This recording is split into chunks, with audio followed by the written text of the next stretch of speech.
commence. Bienvenue dans le podcast The Jobs. Ici, on parle entrepreneuriat, on parle installation et on parle investissement en Tunisie. Ici, je reviens sous un format que vous avez particulièrement apprécié, c'est celui de Tunisie vraie, dans lequel on partage des récits, on partage des vécus de personnes qui ont sauté le pas, qui ont franchi le pas de l'installation ici en Tunisie. Et vous avez été nombreux à réagir à ces premiers épisodes et je vous en remercie. Merci beaucoup pour l'accueil que vous avez fait à cet épisode. Merci pour vos partages, merci pour vos likes. Et je remercie aussi Missab qui nous fait encore aujourd'hui le plaisir d'être parmi nous. Si vous êtes nouveau ici, n'hésitez pas à vous abonner. Et si vous êtes ici depuis le début, partagez vos retours parce que c'est ceux-là qui font vivre cette chaîne. On a abordé avec lui, sur les sessions précédentes à son installation, on a fait un focus qui a duré plus de 2 heures dans lequel on a partagé nos regards sur l'installation ici en Tunisie. Et aujourd'hui, je voudrais qu'on aborde ensemble une thématique qui revient souvent. Ok, tu t'es installé, tu as choisi ton quartier, tu as choisi ta zone, mais tu ne vas pas forcément rester à te tourner le pouce à la maison. Tu vas vouloir entreprendre, tu vas vouloir initier des affaires, tu vas vouloir initier, pourquoi pas, un business. Et c'est exactement ça que je veux partager avec notre audience aujourd'hui. C'est avoir un retour terrain, un retour qui soit concret, qui soit tangible, qui soit palpable sur la réalité des affaires en Tunisie. Comment ça se passe, comment ça se structure, est-ce que c'est facile, est-ce que en tant que TRE ou bien TNE, pour reprendre le terme de Moussab, on a des facilités, ou bien c'est un domaine qui est complexe, c'est un domaine qui est à comprendre de par le terrain. Et c'est ça que je veux qu'on creuse ensemble. Je réitère mes remerciements pour ta présence. Et toi, c'est gentil. Moussab, si on aborde la question business, c'est un gros mot et c'est large, mais de façon pratico-pratique, et si je reprends ton cas personnel, à quoi tu t'attendais quand tu es venu ici faire des affaires en Tunisie? Je ne m'attendais pas à être ici assis avec toi, ça c'est sûr. Alhamdoulilah, c'est une bonne évolution. En tout cas, ce que je pourrais dire, c'est quoi? C'est que le côté business, c'est la première chose en général que les familles pensent avant de se déplacer. C'est même pas l'IMO ou quoi que ce soit, hein. Quand on parle d'installation, on parle de ta capacité d'être périn, tu vois, là où tu veux t'installer. Allahumma, vous avez une vision temporaire. Par exemple, il y a beaucoup d'expats français. Là, pour le coup, je reprends les termes, disons, du gouvernement français.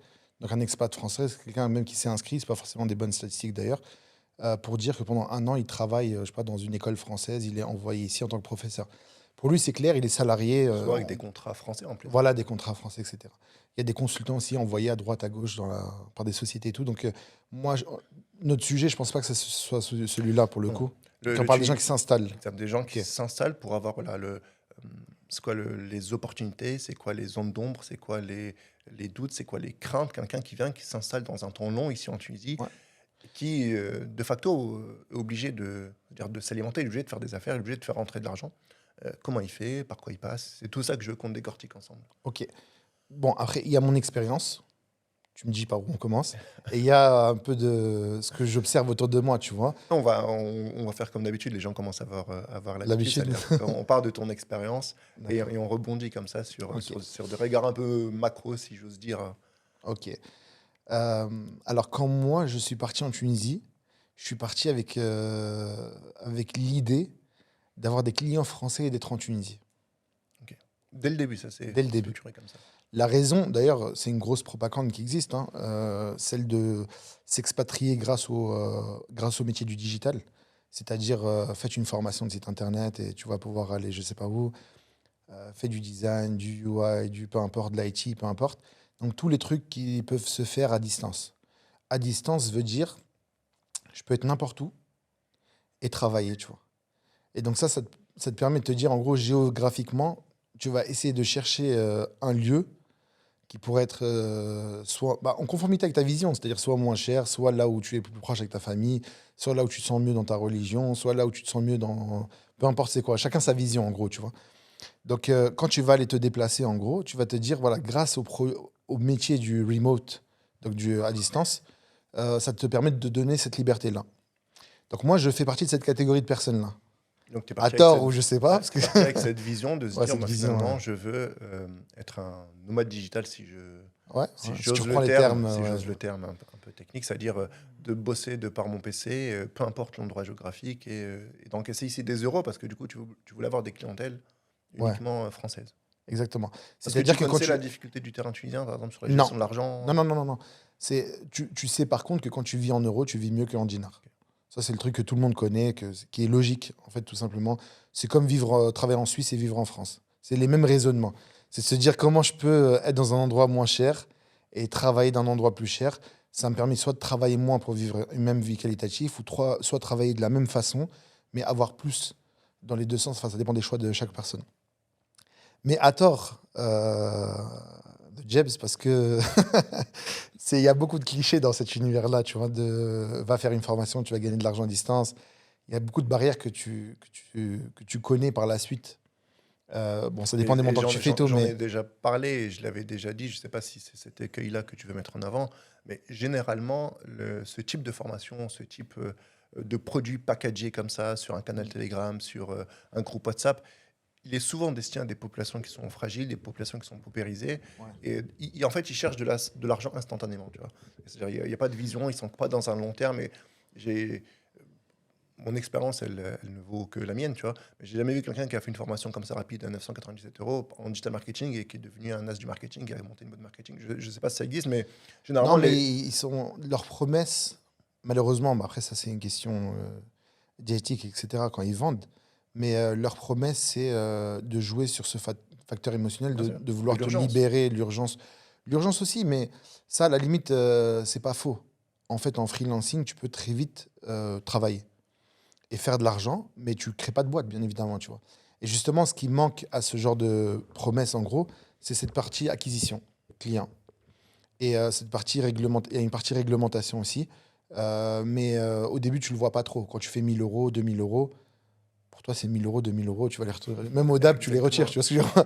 Tu vas dans un DAB et tu retires tout simplement. Mais quand tu t'inscris dans un projet réel, je vais monter une agence de com, c'est très faux. Donc, pour transposer tes fonds, etc., il y a toute une partie législative qui est importante.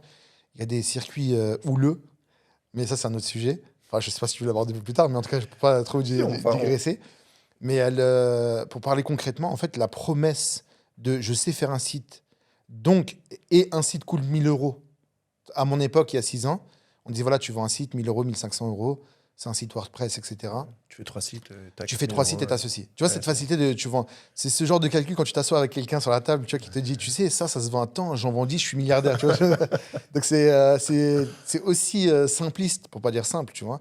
Je vais pas dire que c'est difficile, mais on oublie toute la partie acquisition, prospection, etc. Tu vois. Le trust, moi, parmi les choses à lesquelles j'ai fait face, c'est par exemple te dire, je travaille en communauté. Oui, parce que nous, on a cette facilité du langage du hari, tu vois. Tu connais, c'est du bouche à oreille et tout. Bon, ok, ça passe. Il te fait confiance, il peut envoyer de l'argent à X et te l'envoyer à Y. Mais quand tu vas travailler avec des boîtes, tu leur dis, je suis en Tunisie. Bah, si ça marchait aussi simplement, les boîtes tunisiennes le feraient mieux que toi. C'est la vérité que j'ai rencontrée, en fait, tu vois. Les boîtes tunisiennes, ils ont kiffé sur mon produit à un moment donné parce que j'étais cet intermédiaire qui créait le trust en France. Parce qu'au final, toi, une en boîte tant que française... franco-tunisien, Ouais, tu sais parler une audience française, ouais. et eux, en tant que Tunisiens, savent parler un franco-tunisien, et du coup, tu étais le pont nécessaire Exactement. entre les D'ailleurs, deux. beaucoup cherchaient à créer des cadres juridiques à l'étranger. Je vais te la faire simple. J'ai une boîte française qui demande un service. Tu veux être payé. Quelle juridiction va se mettre entre nous pour régler nos litiges? Ok. Est-ce que j'ai le temps, moi, d'aller dans une juridiction internationale, etc. Ou même l'argent, tu vois? Est-ce que ça vaut le coup pour 1000 euros, pour 1500 ou pour plus que ça? Même pour 10 000. On n'est pas dans les... C'est pas des chiffres et des contrats qui méritent les Big Fours qui rentrent dedans, Hmm. des consultants de je sais pas quoi et tout. Donc, en gros, non, on ne te fait pas confiance. Et en plus, on a ce langage-là des travails d'arabe, on a les freelances et les gens un peu à distance, etc. Je vais justement te couper parce que ça m'ouvre une porte sur un jeu que j'ai découvert il n'y a pas longtemps, qui s'appelle 50 clichés sur la Tunisie. Je sais pas où est-ce qu'est la caméra. Et du coup, en fait, il y a 50 fiches dans lesquelles tu as des notions. Et le but du jeu, c'est de les mimer. Mais au moins, on va remixer le format. Ouais, me fais pas mimer parce que je suis très Non, nul non, dans je ça. vais pas te faire mimer. Mais en gros, je vais te lire ce qui a marqué sur les petites cartes, là. Donc, c'est 5 clichés. Et tu me dis ce que tu en penses, ce que ça t'évoque. Est-ce que ça mérite d'être dans un truc 50 clichés ou est-ce que c'est clairement pas un cliché, c'est une réalité que tu as vécue, Ouais. que tu entends, qui est genre, massivement partagée par les TRE, les TNO, bien même les Tunisiens, parce que je pense que Au risque peut-être de me faire lyncher dans les commentaires.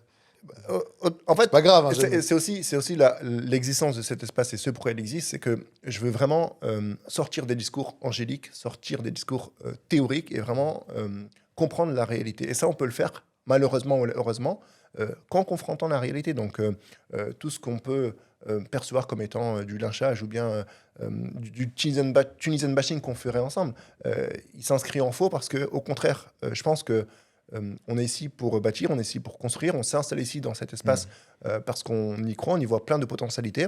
Mais pour ça, il faut le faire avec prudence, il faut le faire avec attention. Et dans le podcast The Jab, j'invite des experts qui nous partagent leur regard et ils vont aussi dans ce sens-là. Donc il faut sortir du patriotisme émotionnel et de façon factuelle, voir ce qui se passe, voir comment ça s'ancre. Et s'il y a des Tunisiens d'ailleurs qui veulent échanger avec nous, les fauteuils sont ouverts, j'allais dire. Ouais. Donc, pour reprendre le jeu, donc c'est écrit en arabe et en français. Le premier mot, c'est marteau, pénurie. Qu'est-ce que. Marteau. Marteau, exactement. On a eu ça dans le sucre, on a eu ça, on a eu ça dans plein de trucs. Dans plein de domaines. Ouais, bah, il y a eu une grosse période de marteau. Et surtout après le Covid. Ouais. J'ai beaucoup entendu ce mot-là. Mais tu sais que je ne le connaissais pas. La première fois que j'étais venu en Tunisie il y a 6 ans et tout, je ne connaissais pas trop ce mot marteau. Je sais pas, c'est peut-être moi qui vis isolé, tu vois, je suis peut-être pas une référence dans ça, mais ça, je l'ai vécu surtout ces 2 dernières années et tout, et je l'entends de moins en moins là actuellement. D'accord. Mais c'est real, c'est vrai. Taounar Jarlek, je te rappelle. Je te rappelle. Je te rappelle. Qu'est-ce que ça t'évoque? Il faut rajouter Inch'Allah. Inch'Allah, ouais. Tu rajoutes Inch'Allah, tout se passe bien. Ça m'évoque des promesses. Tu vois, Si on peut le baquer au business, par exemple, je te rappelle dans le domaine des affaires, qu'est-ce que ça veut dire? Est-ce que c'est ou ça dépend de la boîte, ça dépend du positionnement. Si tu parles avec des institutions, toi qui as fait beaucoup de médias ou de grands médias, moi, je pense que ce par cliché, il n'est pas dans le business. Quand ils disent je te rappelle, moi, ils m'ont rappelé. Ok. Top. Moi, ils m'ont rappelé, tu vois. Mais je pense que c'est le je te rappelle dans la vie de tous les jours, je pense. Peut-être. Tarmé Lissoum, donc tu me fais un prix. Dans le domaine des affaires, est-ce que c'est existant? Est-ce que c'est une réalité? Dans mon univers à moi, non, mais sûrement, bien sûr. Tout le monde négocie, tu vois. Ok. Donc ça, c'est des réalités à appréhender, c'est-à-dire que tout se négocie ici. Ouais, et c'est très bien. Oui, déjà, c'est bien que tout se négocie. Okay. Tu sais, il y avait même à un moment donné une idée de quelqu'un qui était incroyable, c'est de se dire habituer les gens à négocier même à Carrefour et Monoprix, peu importe le boycott ou pas, tu vois. Là, je sors du cadre du boycott, mais dans les grands centres commerciaux, de se dire tu rentres à la caisse, tu peux négocier. En fait, juridiquement, tu as le droit de négocier. Tu ramènes les trucs et toi, à la fin, elle te dit 220 dinars, tu dis bah 200, je te le prends. Sinon, tu Mesquine, il doit tout remettre, tu vois. Et en fait, il avait une idée de fou, tu vois. C'était vraiment une campagne qu'il voulait créer pour créer des habitudes où les gens viendraient, négocieraient même. Parce que c'est vrai que, bizarrement, c'est un truc qui a une réalité comment dire, c'est un biais cognitif, mais genre, en gros, quand tu viens dans une boîte corporate, on te dit, ça, c'est le prix de la télé, tu négocies pas. Tu sens, je sais pas, tu es à Géant, Carrefour, Monoprix, peu importe, tu vois, on va citer 3 marques. C'est dans le scope des télés, tu vois. Donc tu prends, tu négocies pas. Tu vas en caisse, tu négocies pas. Tu vas au Hamas, tu négocies pas. Tu vois, genre, en réalité, tu fais juste des crédits avec lui. C'est autre chose. Mais par contre, dans les fripes, dans les boutiques, quelqu'un qui commence, peu importe, tu négocies, en général. Les sourds aussi. Ouais, à soir, tu négocies. Ils viennent à la fin du souk. Ouais, ils connaissent les horaires, les timings. Les bons timings, exactement. Bon, ça, c'est une carte qui n'a peut-être pas de relation avec notre sujet, mais elle dit Jimmy Rouge, toujours dans le rouge. Jimmy Rouge, ça, c'est. Je pense, je sais pas, mais ça me rappelle un peu cette réaction de quelqu'un qui prête pas ou qui a toujours des galères quand on a besoin de lui, tu vois. Et on lui dit Jimmy Rouge. Okay. C'est la Hesse, Jimmy Rouge. Merci beaucoup. On a introduit ça parce que je trouvais ce jeu intéressant. Ça nous permet de peut-être dédramatiser des sujets qui sont peut-être un peu plus complexes que comme ça la façon dont on les aborde. Mais s'ils sont présents, je pense qu'ils décrivent une certaine réalité. Il faut aussi y tendre l'oreille, y prêter oreille et ne pas venir en naïveté complète. Ouais. Pour toi, ce serait quoi l'état d'esprit avec lequel il faut venir pour entreprendre avec la réalité tunisienne? Venir la connaître. Donc, je te coupe la parole. Non, mais j'ai fait un point long, tu peux intervenir. C'est-à-dire qu'il faut vivre le pays au préalable avant de se lancer? En fait, c'est bête, mais tu vois, nous, on nous apprend pas à entreprendre. Ça, c'est bon, je suis pas le seul à le dire, tu vois. Genre, on est dans un monde où, lorsqu'on va à l'école, tu vois, on nous prépare à être dans un poste déjà prêt, dans un cadre prêt, avec des scopes spécifiques, etc. Donc, forcément, tu n'es pas dans une logique de, de, de, de développer quelque chose, de construire quelque chose, de faire face à des problèmes que tu ne connais pas forcément, que tu n'as pas appris. Tu vois. Être dans la découverte, c'est pas forcément un réflexe. Et en plus, on nous matraque des communications qui sont simplistes, comme celle que je t'ai dit. Par exemple, tu vas en Tunisie, tu ouvres ton agence de marketing, tu l'appelles agence, mais tu es tout seul, tu vois.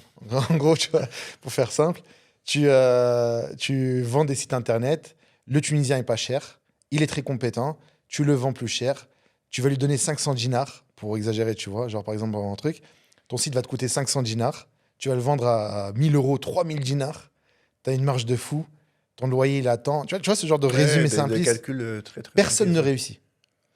Ouais, Tu vois. j'imagine. Moi, j'ai toujours mon agence, ça a marché, mais pas pour ces raisons-là. Quand j'étais dans ce mindset-là, j'ai floppé, tu vois.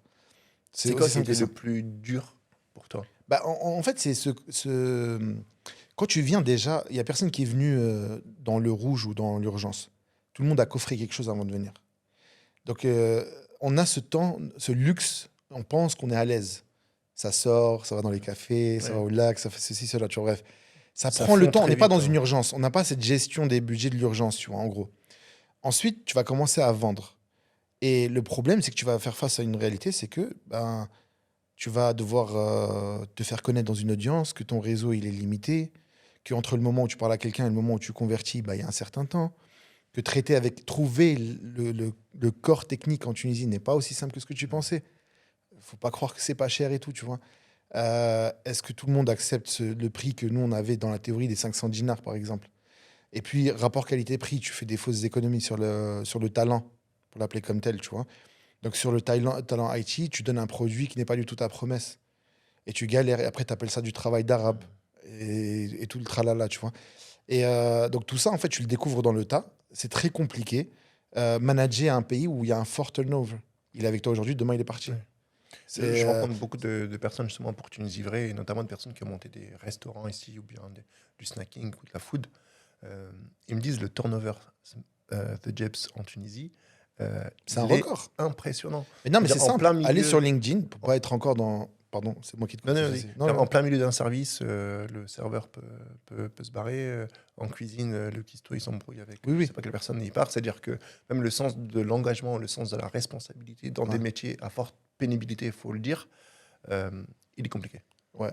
Moi, par exemple, je suis pas fait pour le monde de la De la restauration, là, restauration. pour être clair, tu vois. De mon côté à moi, des grandes tours que tu vois un peu partout dans le centre urbain nord et ailleurs, ils ont un très fort turnover. Quand tu vas sur LinkedIn, juste faites cet exercice. Je dis à la caméra, tu vois, pas qu'on dise, voilà.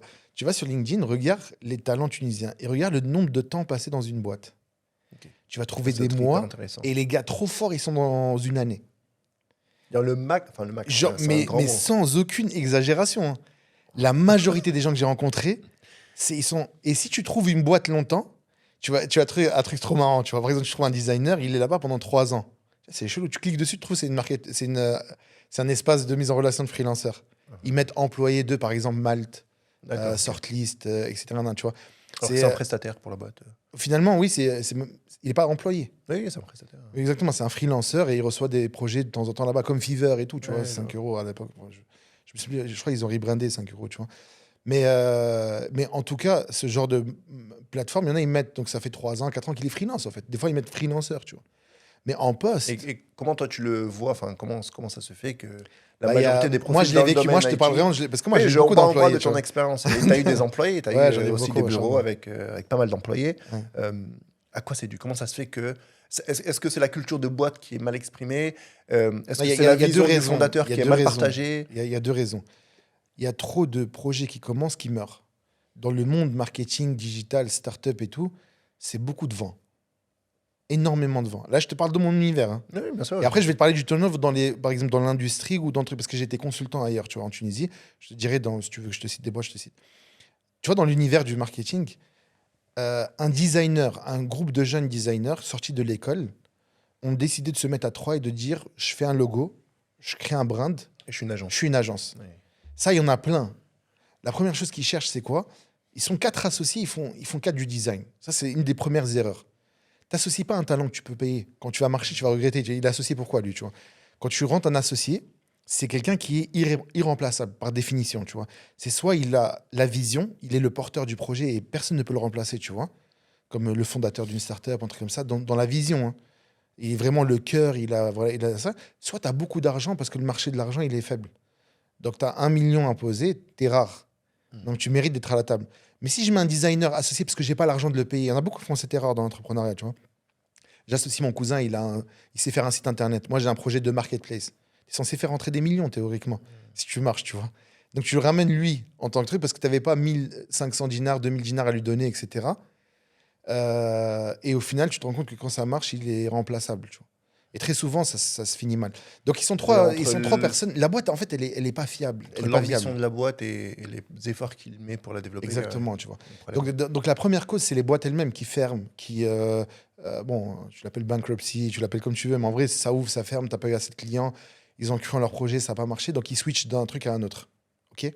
La deuxième chose, c'est qu'un employé, il cherche, si tu lui augmentes 50 dinars son salaire, il va ailleurs. Ok. 50 dinars. Et je le dis parce que c'est des trucs que j'ai vus. Je le dis de trucs que j'ai vus. La raison, je vais te la donner, c'est quoi? Il y a 2 raisons.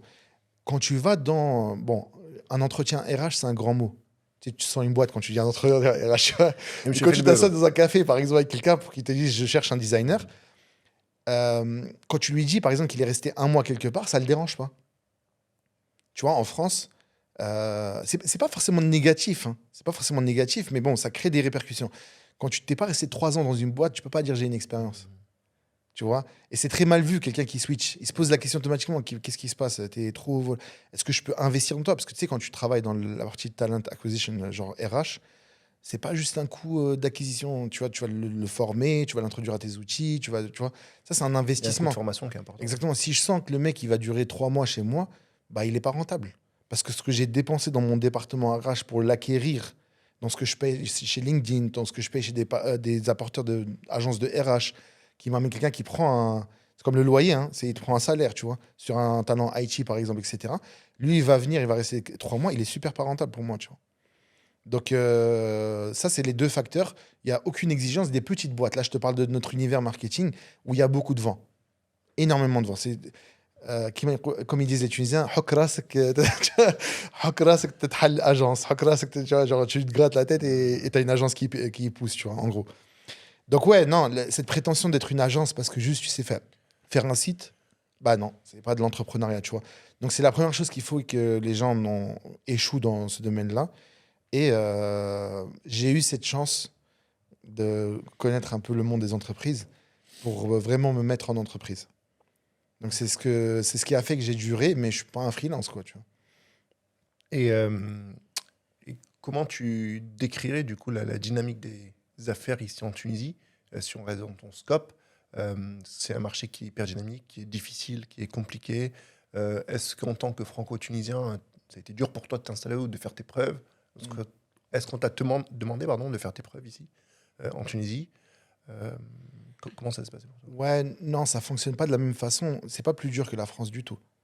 Et c'est pas plus simple non plus. Mais en fait, au final, ça se résume à, encore une fois, faut connaître ton terrain. Parce que le bien et le mal, il est présent partout. Ce qui est dur et simple, c'est présent partout. Sauf que tu vois, les arnaques en France, je les connais. On les connaît. Et tu vois, tu sais te protéger. C'est chez toi, entre guillemets. Quand je viens en Tunisie la première fois, la vérité, c'est que c'est pas chez moi. Tu veux que ça plaise ou ça plaise pas, on s'en fout, c'est pas le sujet. C'est pas une question d'appartenance. C'est pas chez moi parce que je me rends compte que Parce que tu ça fait longtemps que je suis sorti de chez moi et je reviens et je vois que ma mère elle a changé la déco, tu vois, par exemple, tu vois, pour rendre l'image. Donc je veux dire, en gros, les gens, les mentalités, tu vois, genre tout a changé, etc.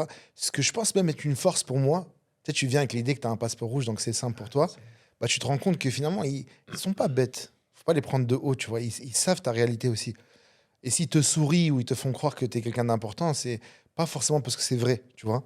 Et de l'autre côté, ce que tu penses, c'est un Je le frein. répète et je le dis quasiment à chaque épisode, c'est qu'il faut vraiment faire attention aux intentions présentées. Ouais. Mais ça ne veut pas dire que nous aussi, il faut qu'on avance en intention cachée, c'est-à-dire qu'on y va en intention la plus sincère possible. Et juste ne soyez pas naïfs et avançons Tu sais, intelligemment. dans Je un le dis monde, souvent, ça, tu vois. là, je te parle du monde IT, par exemple, tu vois. Dans un monde où surtout post-Covid, ça a créé un new management, tu vois, beaucoup plus de remote et tout. Et les gens commencent à savoir les business models fonctionnent comment. Par exemple, les talents IT qui sont montés dans les ESN et enfin anciennement appelés SS2I. Donc, ces boîtes qui prennent des consultants IT qui les envoient en France ou peu importe où et tout, tu vois. Ils sont pris en salarié et pour eux, ils sont dans. Déjà, ils sont montés en France. Déjà, pour Ouais, commencer, tu vois. Et et d'ailleurs, deuxièmement, c'est non, mais fou c'est un parce premier objectif, hein. C'est un premier pas que tu mets dehors. OK. Et ensuite, tu tapes 2000 euros, un truc comme ça et tout. Sauf que tu un es peu vendu plus, par non? jour. Un peu plus, non? C'est là, en Non, non, France, les là. Tunisiens, non, ils sont Allez, bas ok. payés. En fait, les Ok. Tunisiens, ils sont bas payés parce que au début, tu lui dis, je vais te monter en France. Il l'accepte. Mais maintenant, par exemple, à Nice, pour reprendre Nice, parce qu'il y a une boîte là-bas d'un mec que j'ai rencontré hier, tu vois, qui m'en parlait et tout, les Tunisiens commencent à mieux négocier leur salaire. Parce qu'ils savent à combien les consultants sont placés là-bas, tu vois. Donc, ils arrivent à faire un calcul Il y de. a du retour Tu vois, d'information l'agent qui se fait, économique est rationnel. Il exactement. fait un calcul rapidement, tu vois. Il se dit, non, mais je sais que maintenant, les ESN, ils ont vraiment besoin de talent. Tu vois, ils ont besoin de talent. Et ils n'auraient pas fait ce même margin, tu vois, en France. Donc, je vais négocier un peu plus, tu vois. Et petit à petit, d'ailleurs, tu le sens dès le début, hein, quand tu dis que tu es une boîte, alors je te le dis tout de suite, je donne un exemple, quand je travaille avec une personne, elle s'est vendue à 60 dinars l'heure, ok. Je lui ai passé un contact de quelqu'un en Angleterre. Il lui a dit à combien tu travailles l'heure, tu vois. Elle lui a dit 60 $ l'heure. Ok. Elle a converti la devise, tu vois, direct. Elle a tapé un x3 direct, tu vois. Pourquoi? Parce que, en fait, c'est simple. Ça, je l'ai vécu aussi au début. Si on voit que tu es français et que tu travailles sur le marché français, il fait un calcul rationnel. Ouais, bien sûr. Tu vas gagner de l'euro. Tu triples ton margin, tu vois. Après, si tu vends au triple, tu vois. Je veux dire, si tu vends au même prix, pour eux, un site se vend à 1000 dinars, par exemple, en Tunisie. Toi, tu le vends à 1000 euros en France. Tu as donc fait x3. Tu peux pas me payer 500 dinars. Si tu fais 3000 dinars, tu ne me payes pas 500 Ils dinars. Tu vois. anticipent tes calculs. Voilà, ils anticipent les calculs. Donc ça, c'est un truc qui se fait. L'agent économique, encore une fois, rationnel, tu vois, il découvre, il comprend, tu vois, il commence à comprendre et tout, il voit comment il optimise ces trucs. Ce genre de choses-là, par exemple, toi, tu le sais pas au début. Et tu te rends compte que quand on disait que le bled, c'est pas cher, maintenant, c'est super cher. Je te jure que tu prends un salarié en France, ça peut te revenir moins cher des fois. Ah oui, Ouais, carrément. oui. La Les France, stagiaires, franchement, on est il y en a, ils sont connu, venus. Je te parle même du monde associatif là-bas et tout. Il y en a, ils avaient ouvert un local ici, ils ont enlevé, ils ont pris des stagiaires là-bas en France. Ah oui, oui, c'est-à-dire que Tu vois. tu prends le gars qui est en centre de formation Ouais, ouais. avec des Ouais, des aides tu de bricoles, financement, et exactement, tu bricoles et ok, tout. ok. Tu bricoles, bien évidemment. Mais tu sais, après, il y a un coût qui est lié à la culture, hein. Ça, tu m'amènes sur un point qui est super important. Moi, j'ai galéré. Tu veux faire un site internet à un Français, tu le donnes à un Tunisien, il n'a pas la même logique. Mhm. Tu vois, et ça, c'est super important. C'est-à-dire que la logique de communication, les expressions, tout ça, tu vois, ce copywriting, là, tu vois, tu as du mal à le trouver en Tunisie, tu vois. Et donc, des fois, je me suis retrouvé obligé à moi-même le faire. Cette partie front, tu vois, copywriting, tu vois. Donc, je me dis, ouais, non, mais c'est pas possible. Et Donc, et ça, c'est une question de culture. Et donc, complètement. des fois, si tu avais payé un Français, tu aurais fait plus d'économies. Et sur certains projets qui coûtent plus cher, tu vois, tu le ressens. C'est ce que je te dis, par exemple, si tu bosses sur des marchés extérieurs, par exemple la France, ici, dans le domaine de la communication, on va dire c'est comme ça, ou du marketing, c'est dur à toi, en tant que fondateur de boîte, de transmettre ces connaissances-là. Parce que tu as eu du mal, ouais, ou tu es tout le temps obligé de réexpliquer, parce qu'effectivement, ils ont grandi dans une culture tunisiano-tunisienne, et leur prisme, leurs références, leur code, leur culture, effectivement, elle produit quelque chose qui est massivement partagé, je pense, et qui est Ouais. différent de la tienne. Non, en fait, je ne cherche plus à expliquer. Je vais t'expliquer. Non, mais je t'explique, en fait. En fait, en vérité, pour être très... j'aime pas cette expression, mais pragmatique. Il faut faire comme toutes les boîtes font. Par exemple, quand tu prends des talents IT en Tunisie, tu leur donnes les micro-tâches. C'est rare de trouver une boîte tunisienne qui gère des projets. C'est-à-dire la logique de gestion. Il y en a. Hein. Quand je te dis gestion de projet, je te parle pas d'un mec qui a fait Scrum, management agile, etc. Là, tu vois. Non, je te parle pas de ça. Je te parle de avoir une logique de produit. Tu vois, de marché. Par exemple, dans mon agence marketing, c'est impossible que je te mette un Tunisien qui te fait de la stratégie. La raison, c'est quoi? C'est pas parce qu'il n'est pas bon en stratégie de façon théorique, au sens où il te draft un plan et tout, tu vois, il sait étape 1, 2, 3, quelles questions poser. Non, non. C'est que son 360 à lui, par exemple, il n'est pas comme le nôtre. Par exemple, il va te dire fais de l'Insta, mais eux, ils n'utilisent pas Snapchat, par exemple, en Tunisie. Comment il peut avoir l'idée, tu vois? faire kedusha ila ya'ti. Ça, c'est une règle, tu vois, dans notre... Celui qui ne possède pas ne peut pas donner, tu vois. Et cette idée, en fait, de se dire, voilà, tel marché fonctionne avec tel réseau, ben, lui, il l'a pas forcément. Et tu peux pas le blâmer, tu vois. C'est pas... Soit tu lui apprends, et là, faut quoi? Moi, j'ai dû le faire, par exemple, dans la partie média, où tu es obligé de donner des vidéos, où il doit se cultiver Ouais. dans la chose, tu vois. Tiens, ça, tu l'as vécu aussi, je sais, mais je sais pas, tu veux faire des vlogs à la Dubaï, voilà Exactement. ceci, voilà cela. Tu viens de Ils ont pas donner, en fait, ils ont quand pas les tu le vois, références. quand tu le vois, tu lui montres la vidéo, il te dit, je sais faire, bien sûr, c'est Ouais, simple. exactement. Bah oui, c'est simple, parce que là, il y a un cut. Tu coupes une vidéo là et tu coupes là. Techniquement, c'est simple. Mais avoir eu cette idée de voir le dynamisme à ce moment-là, tu vois, de faire un zoom in et zoom out à ce moment-là, de pas être. Moi, j'ai eu des gens, ils faisaient des transitions dans tous les sens. Pour eux, c'était plus il y a transition, comme la décoration, C'est entre du- le style puriste, tu vois, genre épuré, épuré plutôt, style épuré, tu vois, et le style un peu chargé et tout, tu vois, des trucs. Bah, lui, il est chargé, tu vois. Mais c'est hyper important. Donc Et cette comme tu culture-là, dis, faut soit la transmettre, mais moi j'ai arrêté de la transmettre. et comment tu Bah, fais c'est ça? simple. Parce que du coup, ça te responsabilise de Non, tâches mais qui sont importantes, non, quoi. t'apprends que tu dois savoir où optimiser et quand mettre le prix. C'est simple. Des grandes boîtes internationales, par exemple ici, ils ont, je sais pas moi, Amazon, ils sont ici, dans leur call center. Des Français sont ici dans le call center, mais ils savent qu'ils vont pas donner la prospection aux Tunisiens. Ils vont prendre le service après-vente. Est-ce que moi, je vais dire à un Tunisien d'enlever son accent? Parce que le Français, il n'aime pas entendre un accent. Il a l'impression que c'est Fatima derrière lui. Non, il faut donner ton... Tu t'appelles Isabelle, tu vois. Parce que la culture française veut que, tu vois, tu me donnes pas n'importe qui ou il va m'arnaquer. Un Arabe va m'arnaquer, tu vois. Donc la prospection se fait pas avec les Arabes. On est parti voir une agence marocaine dernièrement. Moi, j'ai eu cette crainte pour faire de la prospection téléphonique en Angleterre, tu vois. L'avantage de l'Angleterre, grâce aux Pakistanais indiens, ils ont tué l'accent, tu vois. Et ils sont tout à fait acceptés. Tu vois, genre, les Anglais sont pas complexés par l'accent. Tu vois ce que je veux dire? T'as un accent pakistanais, bah c'est pas grave, tu parles anglais, tu vois. Je te comprends, tu me comprends. On est pragmatique, pour reprendre l'expression. Mais si tu prends, par exemple, l'agence marocaine, ils ont dû emborder 3 Anglais pure souche. C'est eux qui frontent avec toi. Je fais un meet avec eux, tu vois, en anglais. Je parle avec eux, etc. Et à la fin, je dis, mais tes talents, tu les ramènes comment? Je pose, parce que moi, j'ai cette expérience. Je lui dis, moi, je suis en Tunisie. C'est compliqué de faire venir Il de est- l'expertise ou c'est cher En fait, peut-être. qu'est-ce qu'ils font? Il a ramené une team donc, qui vit des expats, ils utilisent des Oui, oui. expats. Par exemple, c'est créer le réseau des expats dans ce pays-là. Par exemple, c'est simple, il y a beaucoup de Français au Maroc, par exemple. Ils ne sont pas payés le même prix. Entre le Français expatrié et le Marocain local, dans un call center, c'est pas le même prix. Mais en Tunisie, c'est Pour pareil. la Hein. même mission, oui, bien sûr. Ouais, c'est pareil ici, tu vois. Bah, tu le vois avec le corps professoral aussi. Dans des Oui, écoles, oui, voilà, pareil. le tu vois. prof français, franco-français, il va être Exactement. payé X, et le prof issu de la Tunisie, il va être payé Y. Exactement. C'est un argument de vente. C'est la raison pour laquelle c'est plus cher. Tu es payé plus parce qu'on te vend aussi plus cher et tu peux faire des fonctions que d'autres ne feront pas, tu vois. À savoir être dans le front sales, account management, gestion de compte client, etc. Donc quand Et tu prends cette partie-là, je ouais. rebondis sur ça parce que ça me fait penser à quelque chose, mais parce que c'est aussi une demande locale, c'est-à-dire que pour la Tunisie ou bien le Maroc ou bien les pays, on va dire, du Maghreb, euh, commercer, discuter, être enseigné par un Européen, bah, c'est mieux perçu que par un local. Et ça, je l'ai perçu dans le domaine scolaire en tout cas. Ouais. Par exemple, des personnes se plaignaient parce que dans une école française notamment, ben, le prof, il est tunisien, il n'est pas franco-français, tu vois. C'est-à-dire ils avaient des attentes Ouais. ici vis-à-vis de la scolarité, hein, tu vois. Ouais, ouais. Mais ça peut aussi... Moi, regarde, comment être gentil, tu vois. Comment être poli et courtois. Comment t'expliquer? En fait, par exemple, en Algérie, c'est pas pareil. Je vais commencer par là, tu vois. En Algérie, c'est pas pareil. Leur relation à la France n'est pas la même. La population, tu vois. Ils n'ont pas le. Ils, ils ne mettent pas sur un pied d'estal, D'estal. tu vois. Donc, le français. En Tunisie, on a encore ce consultant français qui vient nous apprendre. Et ça existe dans les grandes boîtes. Je vais pas te mentir, ça Bah, existe. Et ça se vend aussi avec les packages français investissement. Hein. On ce envoie nos consultants français, etc.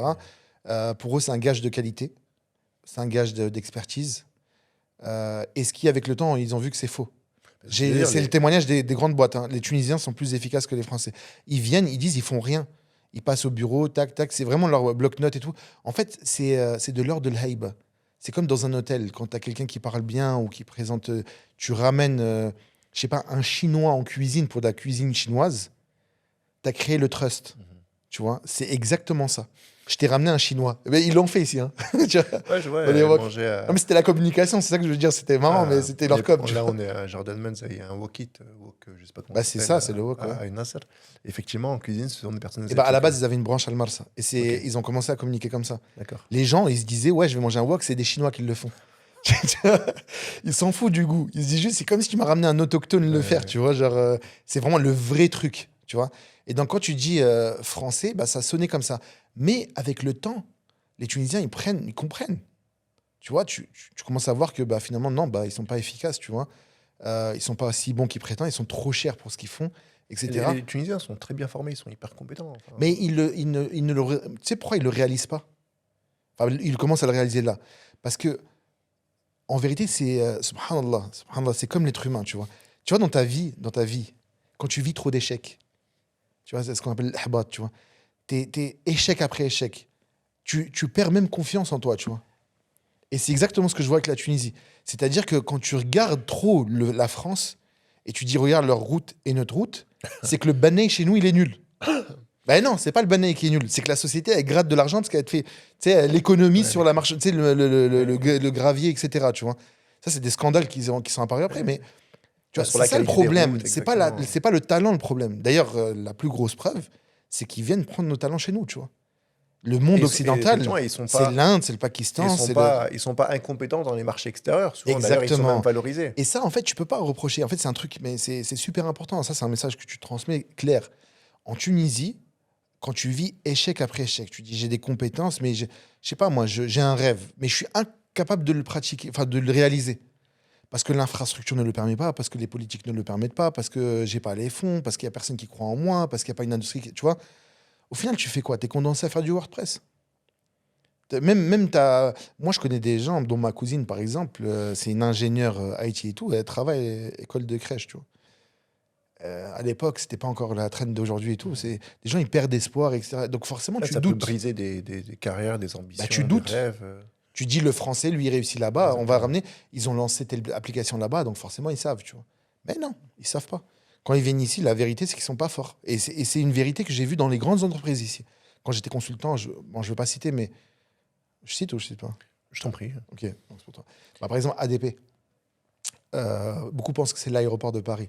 Non, c'est Auto Data Processing. Tu vois, c'est une société genre qui fait tu sais, de la gestion du payroll, etc. Tu vois.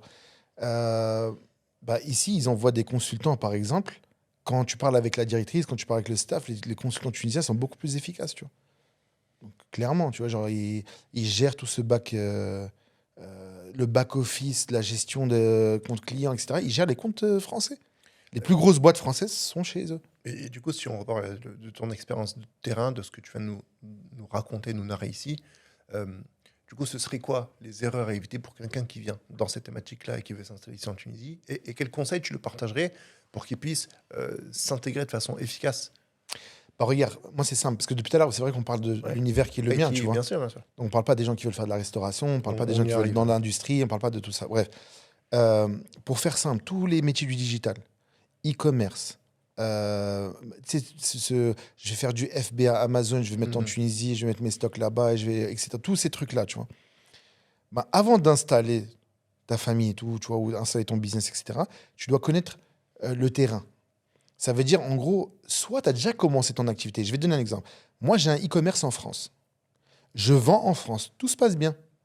J'ai mis une équipe en place, elle est stable et tout. J'ai un retour. Tu sais, ils n'ont plus besoin de moi. Je suis détaché de mon business. Je pars vivre à l'étranger, ma boîte elle tourne en France, tout se passe bien. Si la qadallah, tu vois, la boîte elle ferme, tu vois, faut savoir me renouveler. Donc, je dois anticiper des choses. J'ai des questions à me poser, mais en tout cas, tout se passe bien jusqu'alors, tu vois. OK. Maintenant, j'ai pas de boîte d'e-commerce en France. Je me dis, je vais en Tunisie monter un e-commerce pour la France. Ben là, je prends des risques. Tu vois, j'ai peut-être des fonds pour survivre pendant une période, mais si ça marche pas là-bas, bah, c'est pas possible. Donc ça, c'est toujours être lié au marché français. Mais c'est un exemple, hein. Comme vendre des sites internet, mais ils ont tous floppé. Ça fait un peu de personal brand sur Instagram, des sœurs qui sont parties, je suis parti, maintenant je vis là. Ils essaient de faire des belles photos, un cadre des successful, comme Ouais, si le tu vends et tout, lifestyle, tu ouais. vois, un lifestyle, etc. Et tu essaies d'avoir 1 ou 2 sites et tout. Franchement, il y en a très peu qui ont réussi. Ça se saurait, tu vois. Il y en a très peu qui ont réussi. Ils sauraient créer un appel d'air, ce qui n'est pas le cas encore. Ben, moi, je connais aucune boîte française de expatriés de marketing en Tunisie qui a marché. Ouais, J'en connais aucune. Toutes celles avec qui je traite, les grands brands, etc., c'est que des Tunisiens. Et il y a personne, et ça, je pourrais donner des astuces si tu veux, tu vois, comment rentrer dans ces cercles-là. Tu resteras jamais avec les expats pour ça. Donc ça, je peux te donner sur cet univers-là. Maintenant, le marché tunisien, tu veux switcher? Non, mais du coup, ça, c'est hyper important ce que tu dis, c'est-à-dire être confronté au marché local et travailler avec le marché local et Voilà, le c'est le deuxième comprendre et point. l'intégrer. Voilà, exactement. C'est Parce que là, ça, depuis tout à l'heure, le réflexe d'un Français qui vient ici, ils restent entre eux. Ils voilà. restent entre eux, ils commercent entre eux avec des réflexes de France ici en Tunisie. Enfin, Ouais. ça marche pas, ça flop, c'est bancal. Toi qui as été, parce qu'on a beaucoup échangé, on a beaucoup partagé sur ça, et c'est aussi une vision que tu prônes et que tu portes. Et moi, je m'y reconnais les temps parce que, d'ailleurs, mon discours que je t'avais présenté, tu l'as aussi nuancé au début parce que j'avais pas forcément ce regard-là ou ce réflexe-là de dire, mais attends, mais il y a des personnes qui sont ici, C'est ça que tu le qui dis à sont, Mariam, ça. Vas-y. qui sont ici, qui sont efficaces, qui sont bien formés, qui sont compétents. Et en fait, pour utiliser une personne qui était ici et qui a produit ici chez Amel Studio, co-construire ensemble. Et je pense qu'il faut vraiment venir avec cette réalité, avec cette mentalité-là. Bah, tu sais, moi, je prends un exemple, je lis dans l'histoire ou dans plein de domaines, tu vois. Il y a personne qui vient chez quelqu'un et qui fait ce qu'il veut comme il veut. Et malgré que nous, on soit tunisien d'origine, tu vois, quand tu viens t'installer ici, il faut vraiment accepter l'idée que on a été formaté par le disque dur français, tu vois. On n'a pas les codes tunisiens, on n'a pas... C'est mes frères, hein, je les aime, ils m'aiment, tout ce que tu veux, tu vois. Mais je sais pas, on se découvre. J'ai été adopté. Tu sais, c'est un enfant qui a été prêté à une autre famille, tu vois. Et il revient. Et il revient. Tu sais, il avait l'habitude d'avoir une cuillère en or, tu vois, ou pas, tu vois. Mais en tout cas, il avait l'habitude de, je sais pas, il tenait son truc avec la main gauche. On lui a dit, mange avec la main droite, tu vois. Et ça le dérange d'entendre un bruit où les gens parlent pendant qu'on mange. Tu vois, ces images-là, un peu, c'est des trucs que tu peux vivre quand tu pars d'un milieu et que tu reviens. La seule chose, c'est qu'il faut être assez modeste pour... En fait, t'es pas mieux que les Tunisiens. C'est un autre contexte déjà. Quand tu rentres chez eux, j'ai pas envie de le dire, mais en France, tu fais comme les Français. C'est devenu réel pour moi. Ouais, à Rome, tu fais comme les Romains. Ouais, tu fais ça comme ça. Donc en Tunisie, tu fais comme les Tunisiens. Bien sûr, après, on est musulmans avant tout. C'est ça, moi, je le précise. Ils peuvent dire je suis salafi en commentaire, ça, je m'en fous de leur accusation, mais ça sera un autre sujet. Hein. Les Tunisiens, ils ont que le mot salafi. Dès que tu vois quelqu'un, il dit bismillah, il dit c'est salafi. C'est une sorte d'épouvantail agité. C'est un non-événement, on n'y répond pas. Oui. On est vraiment là pour apporter quelque chose qui soit vécu, qui soit réel. Blague à part, je pense que le premier conseil que tu peux donner, c'est je viens dans un univers, et ce que je te disais la dernière fois, fais comme en Tunisie, comme tu ferais si tu allais, je sais pas moi, travailler en Angleterre. Tu te renseignerais d'abord sur ton marché, ton secteur, tu vois. Tout le monde ne vient pas avec son expertise. Hein. Il y en a, ils veulent investir dans des projets, mais là, je parle vraiment du côté digital, etc.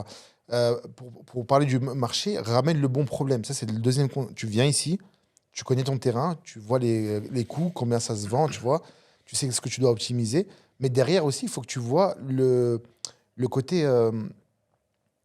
tu vois, on a parlé terrain. La deuxième chose que tu dois connaître en tant que expat, c'est... comment le dire poliment? Je t'en prie. C'est, en fait, si tu es capable de t'acclimater. Ok. Ça veut dire, sois pas choqué. Si les gens sont en retard quand tu viens à un rendez-vous, tu vois, fais pas le nerveux.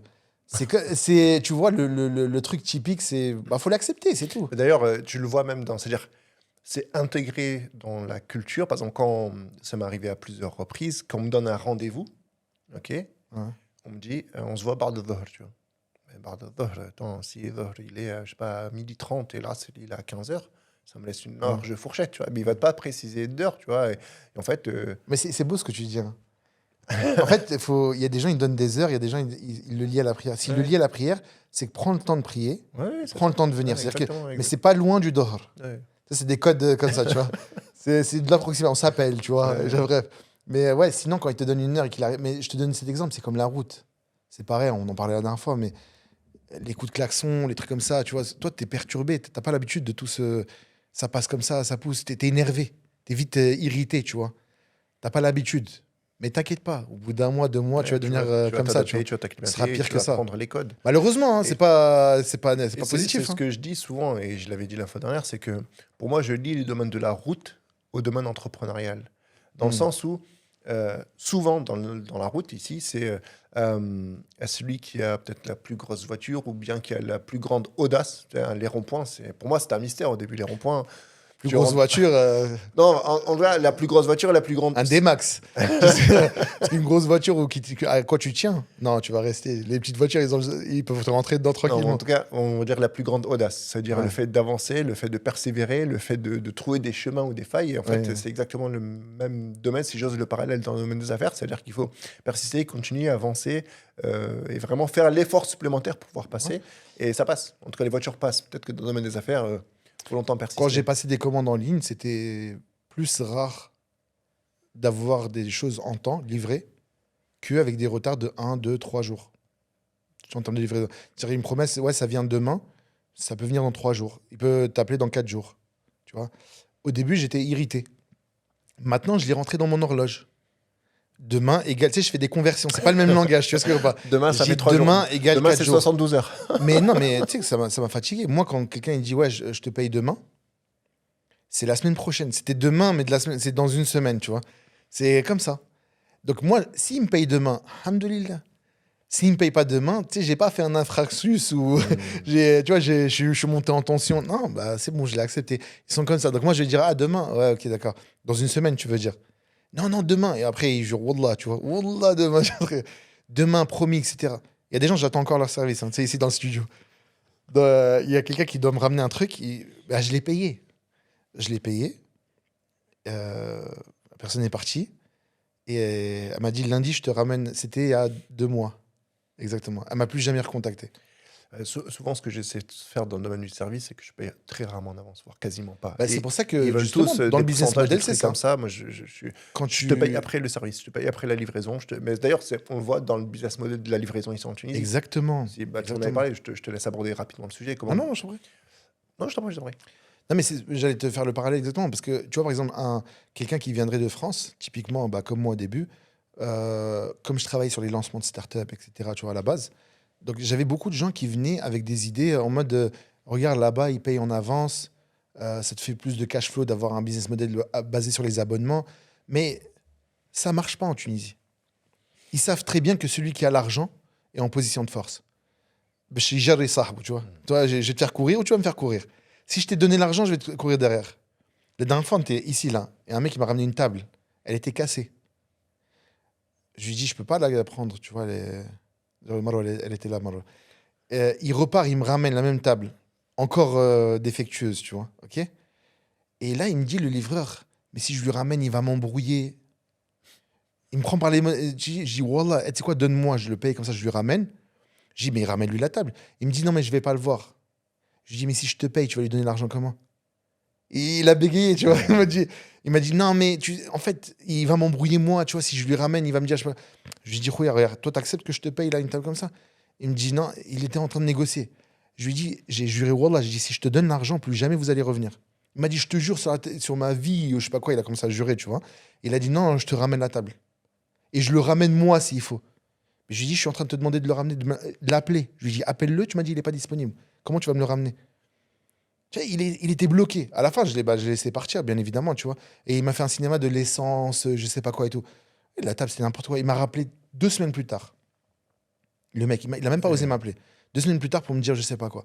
Tu vois, ce genre d'anecdote-là, par exemple, tu vois, ça confirme une chose, c'est que moi-même, je me suis fait grave arnaquer dans ça, tu vois. Donc j'ai appris, en me mangeant des gifles, que je ne paye que quand on me livre, tu vois. Et c'est pour ça qu'aussi dans le business model, quand tu fais des sites internet en Tunisie, il y a un mec qui a été étonné dans ça, tu vois. Tu vas voir une boîte, il va jamais donner une avance. Fais-moi mon site internet, après je te paye. Donc toi, niveau business model, tu as ce... Il faut que tu modifies complètement, c'est-à-dire tes Voilà. schémas, ton business. C'est-à-dire que si ton site dure 2 ta mois, prends en trésorerie. considération que tu seras payé 2 mois plus le délai que lui, il va t'imposer après, parce que tu vas courir derrière lui. Tu lui as ramené un site devant lui, il l'a devant lui, il va te dire, ah, voilà, j'ai 1000 sur 2000, trucs. Prépare-toi à tout ça. Peut-être qu'il va te payer cash, hein. C'est quelqu'un d'honnête. Et peut-être qu'il va te faire courir. Tu vois, on a connu beaucoup de cas où des gens, ils courent. J'en ai connu personnellement. Et d'ailleurs, pourquoi d'ailleurs la boîte, elle n'avait pas marché en Tunisie pour moi? et j'ai dû recycler le truc parce que je travaillais sur le recouvrement. C'est-à-dire. Ah, voilà, c'est ça, tu vois. Et malheureusement, mais C'est quoi travailler jusqu'à sur le aujourd'hui, recouvrement? j'ai ce C'est-à-dire problème-là. courir derrière tes paiements à toi, c'est ça? Oui, parce que c'est un truc qui n'est pas que tunisien. Sur certains montants, avec certains contrats, tu vois. Là, on est sorti du site internet à 1000 dinars, voilà, 1000 euros, voilà, peu importe. Donc, tu as certains contrats. Quand tu fais certains contrats, les sociétés, elles signent des conventions, je te paye ça, et je te paye la livraison et tout. Et après, elles te disent, ouais, on a un problème de trésorerie, on a cette... Mais toi, tu as mis t'as investi énormément dans ce projet-là, tu vois. On parle pas d'un petit site où tu dis CLM, tu vois, Oui, où, voilà. où tu peux faire l'impasse, où tu peux Voilà, faire exactement. l'effort. Donc, tu travailles sur le recouvrement. C'est quoi travailler sur le recouvrement? Il n'y a pas de boîte de recouvrement. C'est la question que j'ai dit, est-ce que ça existe des, Il n'y a pas de boîte de genre recouvrement. des C'est pas huissiers, des boîtes rentable. de Il n'y a personne qui va faire recouvrement? appel à une boîte de recouvrement. Tu sais. Non, non, c'est pas ça. Le recouvrement, c'est faire en sorte de prendre ce que tu peux au moment où il te le propose. D'accord. C'est la règle en or. Et moi, j'ai fait cette erreur-là. Un mois, il me dit, tu sais, par exemple, il te doit 10 000. Il te dit, vas-y, j'ai 2 000. Je dis, man, tu sais quoi, quand tu auras 10 000, tu me donnes. Erreur monumentale. J'ai fait une erreur monumentale, tu vois. Il fallait, quand ils me disent, j'ai 2 000, il faut les prendre. Il te dit, même 50 dinars, tu le prends 50 dinars. Tu vas plus les revoir. Tu vois, c'est. Jusqu'à aujourd'hui, Saute sur l'occasion quand j'ai elle ça, se tu vois. présente à toi. Exactement. Et c'est comme ça, il va te faire courir, tu vois. Et après, pourquoi toi, t'acceptes? Parce qu'en vérité, t'es en galère. Et les gens, ils espèrent cette situation, c'est de la mise devant le fait accompli. Tu sais, c'est comme quand tu t'assois devant quelqu'un, il te dit Manar Telfouche. Là, ça, t'aurais pu le mettre dans le cliché, par contre. Niveau business, Manar Telfouche. Quand il te dit Manar Telfouche, genre, on va pas diverger, sache que vous allez diverger Ouais. fort, tu vois. Vous êtes un grand écart dans la divergence. Donc, le Manar Telfouche, c'est quoi? C'est j'ai besoin d'avoir ce travail-là. Tu veux me recruter. Je te pose, c'est quoi tes aspirations salariales? Tu me dis Manar Telfouche. Ok. Donc, je comprends que tu as Martel. besoin de ce travail. Ok. Tu veux commencer à travailler. Après, on va s'embrouiller à la fin du mois. Parce que moi, j'avais prévu de te donner 1000 et toi, tu voulais 1500. Et après, tu vas m'expliquer que le jouhou, tu as fait des efforts et tout. C'est ça, le mettre devant le fait accompli. Et ça, c'est bon, charan, c'est haram, tu vois. Il faut toujours se mettre d'accord en amont et c'est pas pour rien, justement. Mais le côté, ce comportement-là, il est très nocif. Et il existe dans le business. Là, pour le coup, on s'est mis d'accord sur une date et tout. Mais toi, si tu as accepté ce contrat, c'est pour ça que moi, il y a des contrats que je n'accepte plus. En fait, j'ai plus le souffle pour. C'est ça la vérité, tu vois. La vérité, c'est que j'ai pas le souffle pour courir derrière certains montants, tu vois. Parce que tu dois avancer. Donc, quelles sont les solutions? Je parle sur un aspect factuel. Et malheureusement, les solutions que je vais proposer ne sont pas Sharia compliant. Ils sont pas... Si je dis haram, ils vont dire salafi. Si je dis Sharia compliant, ça fait plus bon, islamique et tout. Anglophone. Ça fait plus ça. Ok. Donc, en gros, regarde ce que je veux dire par Sharia compliant. Regarde. Quand tu as un contrat, par exemple, dans le bâtiment ou même dans l'IT, je signe 300 000 dinars. Je vais jamais recevoir 300 000 dinars. Je vais recevoir un pourcentage de démarrage. Ce pourcentage de démarrage ne suffit pas à mettre le projet process en sur place, pied, ouais. tu vois. Donc, il va aider, mais en fait, tu dois avoir une trésorerie, un cash flow. Donc, ce que les gens font en général, c'est quoi? C'est qu'ils prennent le projet 300 000, ils vont en banque. Ils disent, voilà, j'ai signé ça, j'ai pris cette avance-là, tu vois. Et c'est financé pour démarrer. C'est financé. Donc, la banque te finance 280 000, elle prendra les 20 000, salam alaikum. Je te la fais simple, tu vois. Bien évidemment, c'est haram, tu vois. Ça, c'est la première solution. Deuxième solution qui m'a été proposée, factuellement, c'est un truc qu'on avait signé, mais qui est interdit, c'est que la banque te laisse de la trésor. Ça, je t'en avais parlé, tu vois. Donc, j'avais, machallah, une grosse trésor. Bon, Bah, machallah dans le haram, mais en gros, Ouais, c'est-à-dire, en gros tu je peux m'avais dit décevoir en que découverte, tu t'avais vois. un moins 300 000 de, Bah, c'était ça le de chiffre. fonds de roulement. presque. J'approchais les moins 300 000, exactement. Donc, ça veut dire que tu payes tes locaux, tu payes tes salariés et tout. T'as l'impression tout le monde a l'impression est secure, tu vois. Tout le monde Et est toi, tranquille, on vit toi, en dette, tu vois. Toi, toute ton application, tu te dis, mince, faut vite que je rentre de l'argent, quoi, en fait. Voilà, Ouais, exactement. c'est ça. Donc moi, c'était un de mes problèmes, tu vois. Et malheureusement, si tu n'as plus les fonds, tu peux plus payer tes salariés. Or, les salariés, tu vois, et ça, c'est une habitude, par exemple. Beaucoup de salariés dans les boîtes d'IT et tout, ou en marketing surtout et tout, ils ont 1, 2 mois, 3 mois impayés sur les petites boîtes qui n'ont pas tous ces avantages-là, tu vois. Parce que la banque, elle ne te propose pas comme ça comme ça. Hein. Oui, il faut que Faut tu un fasses tes bilan, preuves, ouais, il faut voilà, que tu fasses exactement. un bilan qui soit solide. Exactement, tu vois. Donc, tu as des années et tout, eux, ils voient ton truc, ça les arrange. La boîte, c'est tout bénef. La banque, c'est tout bénef. Tu travailles chez eux, leur compte, c'est chez eux, tu vois. Ils voient l'argent rentrer, ils voient ceci et trucs. Donc, ils vont te proposer ça, tu vois. Ok. Et donc, si tu ne optes pas pour ces solutions-là, pour X raisons, moi, j'ai mes raisons, que j'ai évoquées pour le coup, et ben, tu n'es pas fait pour ça, tu vois. Tu ne peux pas gérer ça. Donc, il faudrait trouver d'autres solutions, bien sûr. Il y a des solutions, mais qui ne sont pas existantes dans le terrain. Donc, voilà. Ok, bah, super. Merci beaucoup d'avoir partagé ton récit, en tout cas, ou ton expérience entrepreneuriale avec nous. On On avait parlé justement des écueils, des points de vigilance, du logiciel à intégrer quand on arrive sur un territoire qui, malgré le fait qu'on soit franco-tunisien, est à découvrir ou bien à redécouvrir, s'ancrer dans le réel pour répondre à un besoin qui soit criant, fort et qui nous permette de proposer des solutions qui soient économiquement viables pour nous, notre famille, Ouais. ou bien avoir même dans un plan plus large. Si on sort du scope IT, marketing, qui est ton expertise, on le voit d'ailleurs avec le livre Marketing Digital, Ouais, c'est de la décoration.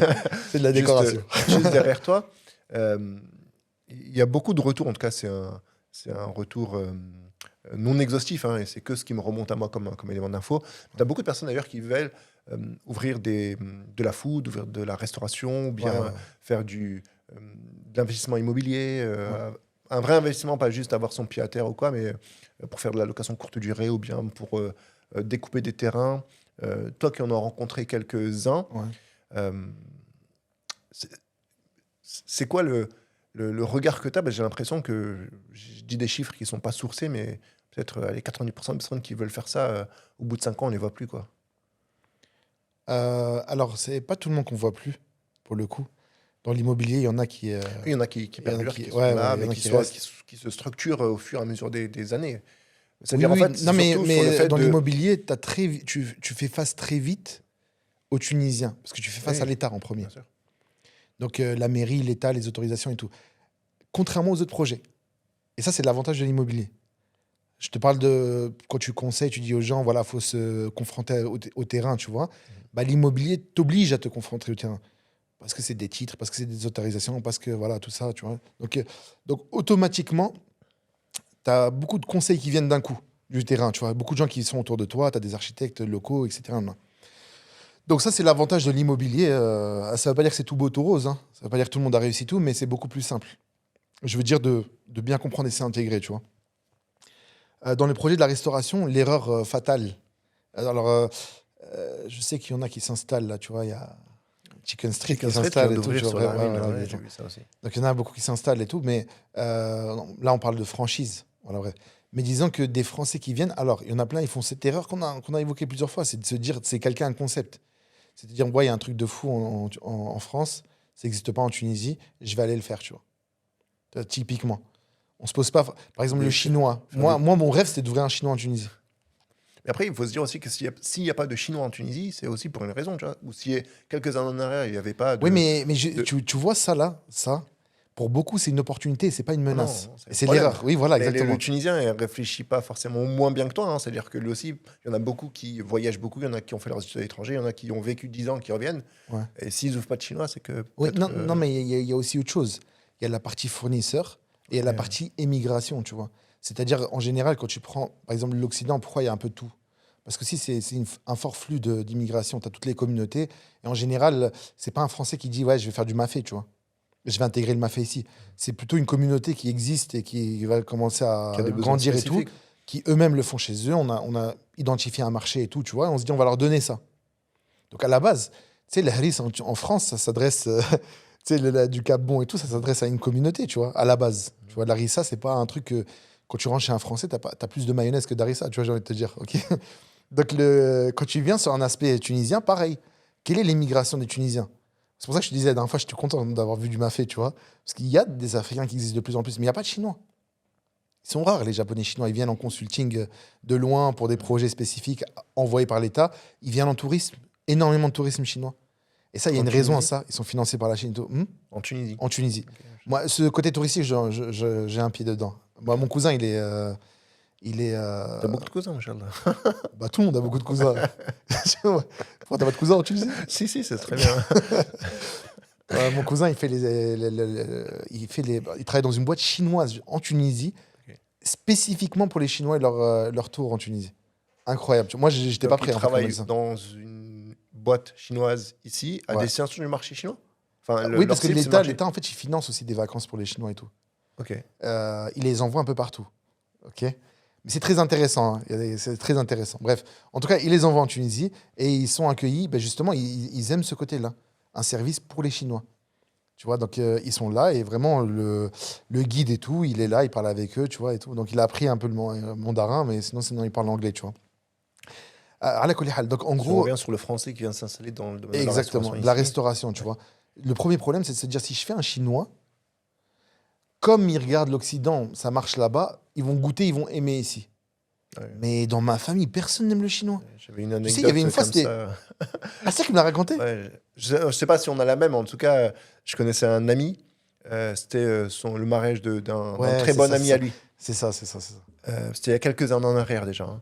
Hein. Il se dit, bah, finalement, je vais faire plaisir à tous mes cousins, à toute ma famille. On va aller dans un hôtel, je sais plus c'était quel, je crois que c'était Versus, un hôtel qui venait d'ouvrir. Et dans leur hôtel, ils avaient un espace de restauration asiatique. Et ils faisaient des sushis. Tu vois, il dit, allez, je vais rincer tout le monde. Aujourd'hui, j'invite tous mes cousins. Et la note, elle était, l'hôtel venait d'ouvrir. J'imagine que les prix étaient très, très élevés. Mhm. Il rince tout le monde mange ou en tout cas goûte. Vraiment, la note, elle se comptait en plusieurs milliers de dinars, tu vois. Ouais. Et il a été quasiment insulté par ses cousins. Comment ça, tu nous fais manger du poisson cru, mais pote, ça va pas ou quoi? C'est Mais il y ça a ta personne- célébration c'est de un truc de mariage? fou. Tu sais, quand il y a eu il y a un restaurant à Larwin que moi je kiffe de fou, tu vois. Ce restaurant chinois, il me donnait les statistiques. Par exemple, tout ce qui est crunchy, cuit et tout, ça marche mieux que ce qui est pas cru. En gros, ce qui est cuit, c'est Marche mieux que mieux cru. Eh, ils acceptent pas. Tu vois, ce poisson. Tu sais, eux, en plus, le seul truc qu'ils ont sur les Chinois, c'est les TikTok frères d'Indiens. En plus, ils confondent chinois, indien. L'Asie, pour eux, c'est un, tu vois. Tu sais, c'est vraiment ça. Tu sais, ils voient des gens avec des pieds, tu vois, ils voient Je des vois. scarabées, ils mangent tout, tu vois. Ils se disent, mais c'est dégueulasse. Donc, tu viens installer ce projet-là. Non, tu fais un flop direct. Tu fais un flop. Mais ça commence à prendre doucement. En fait, faut dire soit tu as beaucoup d'argent et tu vas habituer les gens à une nouvelle consommation. Ça coûte cher de faire ça. Oui, Ça tu coûte crames. trop cher. Exactement, Alors, tu crames du tu cash. tu vois. modifies des habitudes de consommation par Exactement. une puissance marketing forte, tu vois, ou marketing, et ça prend du temps en plus à s'installer, tu vois. Ou alors, c'est pour ça que tu en as 4 des restos. Tu en as 4, 5 des restos chinois, tu vois. Ça se tape en Tunisie. Des fois, c'est un petit service et tout. Ou alors, tu te dis, voilà, il y a une population qui commence à venir, les expats, qui ont l'habitude des restos à volonté chinois et tout, tu vois. Ça, c'est un truc qui me manque d'ailleurs, cette ambiance resto à volonté. Et genre, tu viens en Tunisie, tu te dis, bon, bah, je vais leur faire un truc pour le marché. Mais il y en a vraiment 4, 5, tu vois, des trucs chinois. Ça, non, c'est vraiment hyper important et on le remet en avant, le fait de s'ancrer dans le terrain.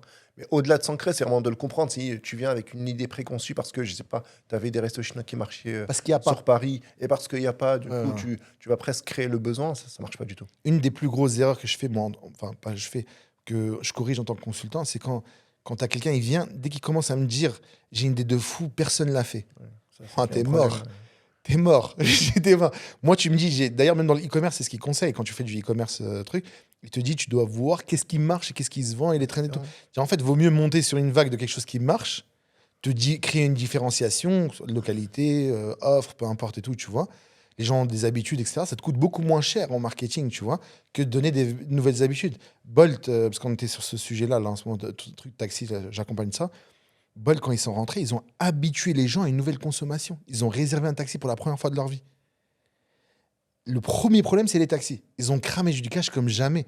Un taxi, pour que tu me fais télécharger une application, c'était un truc de fou. À l'époque, déjà. Hein. Là, on a des jeunes encore. Ils sont, tu sais, Donc, du coup, ce que tu disais sur les applications, parce qu'on parlait de Bolt, Yassir Ouais. et InDrive, c'est que, effectivement, la réalité du terrain, là, on parle voilà, sur comme de gros aspects, elle est à comprendre, elle est à appréhender, elle est même des fois à anticiper, et que faut le faire en bonne intelligence, tu vois. Tu fais pas des moves comme ça qui ici Ouais. coûtent des millions d'euros, j'imagine, d'installation, et finalement, quelques années plus tard, pour des problématiques X ou Y, ça se voit disparaître. Ça, il faut y prêter attention, il faut y faire attention. Euh, et c'est pour ça que, en tout cas, c'est ma vision des choses, et peut-être elle correspond qu'à moi, mais il, en tant que franco-tien, il faut vraiment prendre le temps de s'ancrer. Et je dis même 6 mois, 1 an, mais vraiment, si tu veux monter quelque chose de solide, il faut venir avec de l'épargne qui puisse te permettre de t'ancrer et de patienter, Ouais. tu vois, jusqu'à avoir les bons réflexes, avoir le bon réseau, avoir la bonne idée qui répond à un vrai problème local. Ça, c'est hyper important parce que si tu viens avec 3 mois de trésorerie et tu te dis qu'au bout de 3 mois, il faut que je fasse de l'argent, tu vas assurément te cramer, tu vas assurément te Ouais, brûler c'est ça, les c'est ailes. ça, c'est ça. Et sinon, si tu viens par exemple avec par exemple, beaucoup d'argent, euh, tu vas réfléchir comme un Européen qui veut investir son argent ici en Tunisie. Et ça, il faut y faire attention parce que des fois, le projet peut te coûter cher en montage, structuration ou déploiement, mais ça répond à un besoin que seul toi ou tes potes expats avaient le besoin. Tu vois. Ça aussi, il Ouais, faut ouais, y ouais. faire très Étudier le attention. marché. Ouais. Étudier le marché, c'est le mot d'ordre. De toute façon, j'ai envie de te dire, c'est la base. Hein. Est-ce qu'il y a des boîtes de consulting tunisiennes qui peuvent essayer d'appréhender à faire ça, ou bien le regard qu'ils ont sur le regard qu'ils ont sur la réalité tunisienne, Tu me elle est, provoques. elle est trop tunisienne. Non, mais je dis ça parce que tu vois, quand je vais m'installer ici, chaque Non, non, mais interlocuteur, vaut mieux parler avec une boîte tunisienne chaque qu'un interlocuteur, il me franco-tunisien. dit pourquoi t'es là, tu vois. Alors que moi, par exemple, j'ai besoin de son service pour créer quelque chose ici. Il me dit mais qu'est-ce que tu fais là, tu vois, genre déjà ma démarche de venir ici Ouais. créer quelque chose. Bah, Pour moi, lui, elle moi, est ils incompréhensible. m'ont posé cette question parce que les agences ici ont ce problème dont je t'ai parlé quand je dis pourquoi tu es là. Parce que le marché, en fait, il est difficile. Et eux, ils pensent que le marché français est plus facile. Tu vois. C'est pour ça qu'ils te posent la question de pourquoi tu es là. Mais la réalité de pourquoi tu es là, elle est autre. Hein. Je parle même pas de business et tout. Ça peut être d'autres raisons. Mais je veux dire, quand tu viens ici, par contre, quand ils te disent pourquoi tu es là, c'est plus amical que business. Hein. C'est Oui. Mais Tunis ou la France, oui. Tunis ou la France. Tu vois, non, genre, je ouais, les préfère ça. questions que tu avais C'est adolescent. pas un pourquoi tu es là du genre en mode tu devrais pas être là dans l'absolu. Je sais pas, moi, je parle dans le domaine business, il y a beaucoup d'interrogations sur ma présence. Ça veut dire, pourquoi tu choisis le territoire tunisien alors que tu avais toutes les potentialités, par exemple, de faire des choses Mais similaires en France, tu ça, c'est vois. encore de l'ignorance. Tu vois, genre, à part le fait que, je sais pas s'ils comprennent qu'il y a des choses autres que matérielles qui motivent, tu vois, le déplacement de quelqu'un. Mais en tout cas, sur un aspect business, je viens ici parce qu'il y a un marché. Tu sais, j'ai envie de te dire, tu me poses la question pourquoi je suis là. Et tu te demandes pas pourquoi, je sais pas moi, les Chinois investissent ici, tu sais, sûr. des États investissent. Bien sûr. Moi, je suis une personne. Tu parles d'un État qui investit ici. Si lui, il investit, c'est qu'il y a quelque chose, tu vois. Bien sûr, on n'est pas sur forcément les mêmes marchés, sur les mêmes négociations, etc. Mais en fait, l'Afrique en général est un continent. Tu sais, les pays émergents ou en développement, tu Émergent. vois, c'est des continents, des continents où si tu as la bonne prise légale, tu as les politiques avec toi, etc., tu peux être précurseur dans des choses qui sont de l'ordre de l'infrastructure. Et là, tu parles plus d'argent. Là, c'est un sujet, tu sais, que tu sens qu'il nous dépasse, tu vois. Mais c'est vrai qu'il nous dépasse. Parce que niveau idée, tu peux avoir une bonne idée. Tu vois, comme les trucs d'ubérisation, l'ubérisation en général, tu vois. Tu viens viser un truc d'infrastructure. Et c'est mon cas aujourd'hui. Donc sur certains projets, tu le sais, que je suis sur des trucs macro, trucs du pays, tu vois. Mais je n'ai pu le faire que quand je me suis mixé à des gens qui sont déjà en place, Complètement. tu vois. Et ça, c'est des stratégies qui existent même en Occident. Hein. Même en Occident, des fois, tu as besoin d'associer quelqu'un ou faire un partenariat stratégique avec quelqu'un qui est déjà ancré dans un marché, à qui tu fais pas ressentir. Au contraire, tu vas lui faire grandir sans sa part, tu vois. Et qui, lui, va Et être je trouve ça très une intelligent passe. d'ailleurs, tu vois. C'est-à-dire, tu vas venir, tu vas t'épuiser parce que pour une question d'ego, de monopole ou une question X ou Y, tu veux mener un projet toi seul pour dire moi j'ai fait ci. Il y a des gens qui sont ici, des millions de personnes qui sont sur le territoire, ils y connaissent les problématiques de façon plus profonde que toi. Ils Ouais, essaient d'y mais répondre. c'est pas exactement le même point. Hein. Ils essaient d'y Ouais, répondre ouais. à leur manière. Et je pense que essayer de développer des choses en bonne intelligence et Moi, je parle pas de entre. faire tout seul ou être accompagné par quelqu'un Non, qui je parle connaît pas le terrain. d'être accompagné, c'est-à-dire de s'associer Non, non, même quasiment, tu vois. s'associer à quelqu'un qui connaît le terrain. Moi, je parle pas de ça. Je parle pas de, par exemple, tu trouves, je sais pas, au lieu de faire ton resto, trouve un resto qui marche et associe-toi à lui, par exemple. Mhm. Ça peut être plus intelligent, ça dépend, tu vois, après ça se tape. On peut en discuter si tu veux, mais non, moi je parle pas de ça. Moi je te parle des associations stratégiques ou des partenariats stratégiques qui peuvent te permettre de faire quelque chose. C'est pas une question de la C'est-à-dire, réussite. Je vais t'expliquer. Par exemple, si tu veux signer un contrat avec une grande boîte, c'est multinationale. Toi, en tant que petite agence, tu ne peux pas. Tu sais pourquoi tu peux pas? Pas parce que tu n'es pas compétent. Parce que légalement, c'est impossible. Parce que ton contrat représente plus d'un certain pourcentage de ton chiffre d'affaires. Et tu sais ce que ça veut dire? C'est une forme de subordination. oui, Et donc, tu pourrais dire que c'est un salariat ça a déguisé déguisé. ou tu vois, tu peux reconvertir ça par des choses, tu vois. Et ça, dans les trucs, quand tu parles les procurement process, yani les process quand tu vas rentrer les partenaires, tu vois, stratégiques et tout, pour une multinationale, hein, Ils vérifient d'abord ton chiffre d'affaires, ils voient le rapport, etc. Ça, en fait, qu'est-ce que tu fais? Imagine, moi, je suis compétent. Et ça, ils le comprennent très bien, les businessmen, ici ou ailleurs, hein, les vrais businessmen, tu vois. Quand ils voient quelqu'un qui est compétent, la première chose qu'ils font, c'est injecter des fonds, faire des partenariats qui leur permettent d'avoir accès à des choses. Ça, c'est les premiers pas des économies de rente, tu vois. C'est tout ce qui est légal et législatif, tu vois, qui va t'empêcher d'avoir accès à certains marchés. Ils vont te dire, par exemple, que toi, tu n'as pas assez de... Je sais pas, je vais faire une agence de voyage. Il faut que je bloque 100 000 dinars. Pourquoi? C'est une première Comme barrière à filtrer, l'entrée, tu vois. bien sûr. Ben, oui, mais quelle est la raison de rendre ça plus compliqué? Oui. Tu veux faire une agence de location de voitures. C'est une dinguerie le nombre de voitures que tu dois avoir. Tu sais qu'il y a une ou deux agences réelles, après tout le reste, ils travaillent sous l'agence. D'accord. C'est un genre d'un parc de 200 ou Wow. peut-être plus. Ou c'est un truc genre, Moi, pour j'ai beaucoup, déjà c'est vu pas des accessible. modèles ici en Tunisie, je pense non structurés, mais sur une boucle WhatsApp un numéro qui traîne, tu l'appelles, et en fait, le mec, il vient discrètement, proche de l'aéroport, te déposer une Oui, voiture oui, avec un oui, truc, oui. parce qu'en fait, Ça, ça y est effectivement, en Turquie aussi, ouais. et, soit parce que les voitures sont plus dispo, ou bien les prix sont trop, ou bien, effectivement, il n'a pas forcément d'agrément spécifique, mais tu as besoin d'une Mais c'est voiture. comme, tu parles des applications, pareil. Les applications, ils t'attendent dehors, ils rentrent pas. Ouais, exactement. Donc, ceux qui rentrent dans l'aéroport, c'est des taxis qui fonctionnent avec certains accords. Mais quand tu passes peu importe l'application que tu vas utiliser en Tunisie, plus tard ou à Nice, celle pour qui je consulte là, tu vois. Donc, quand tu sors de l'aéroport, à ce moment-là, tu les trouves là-bas.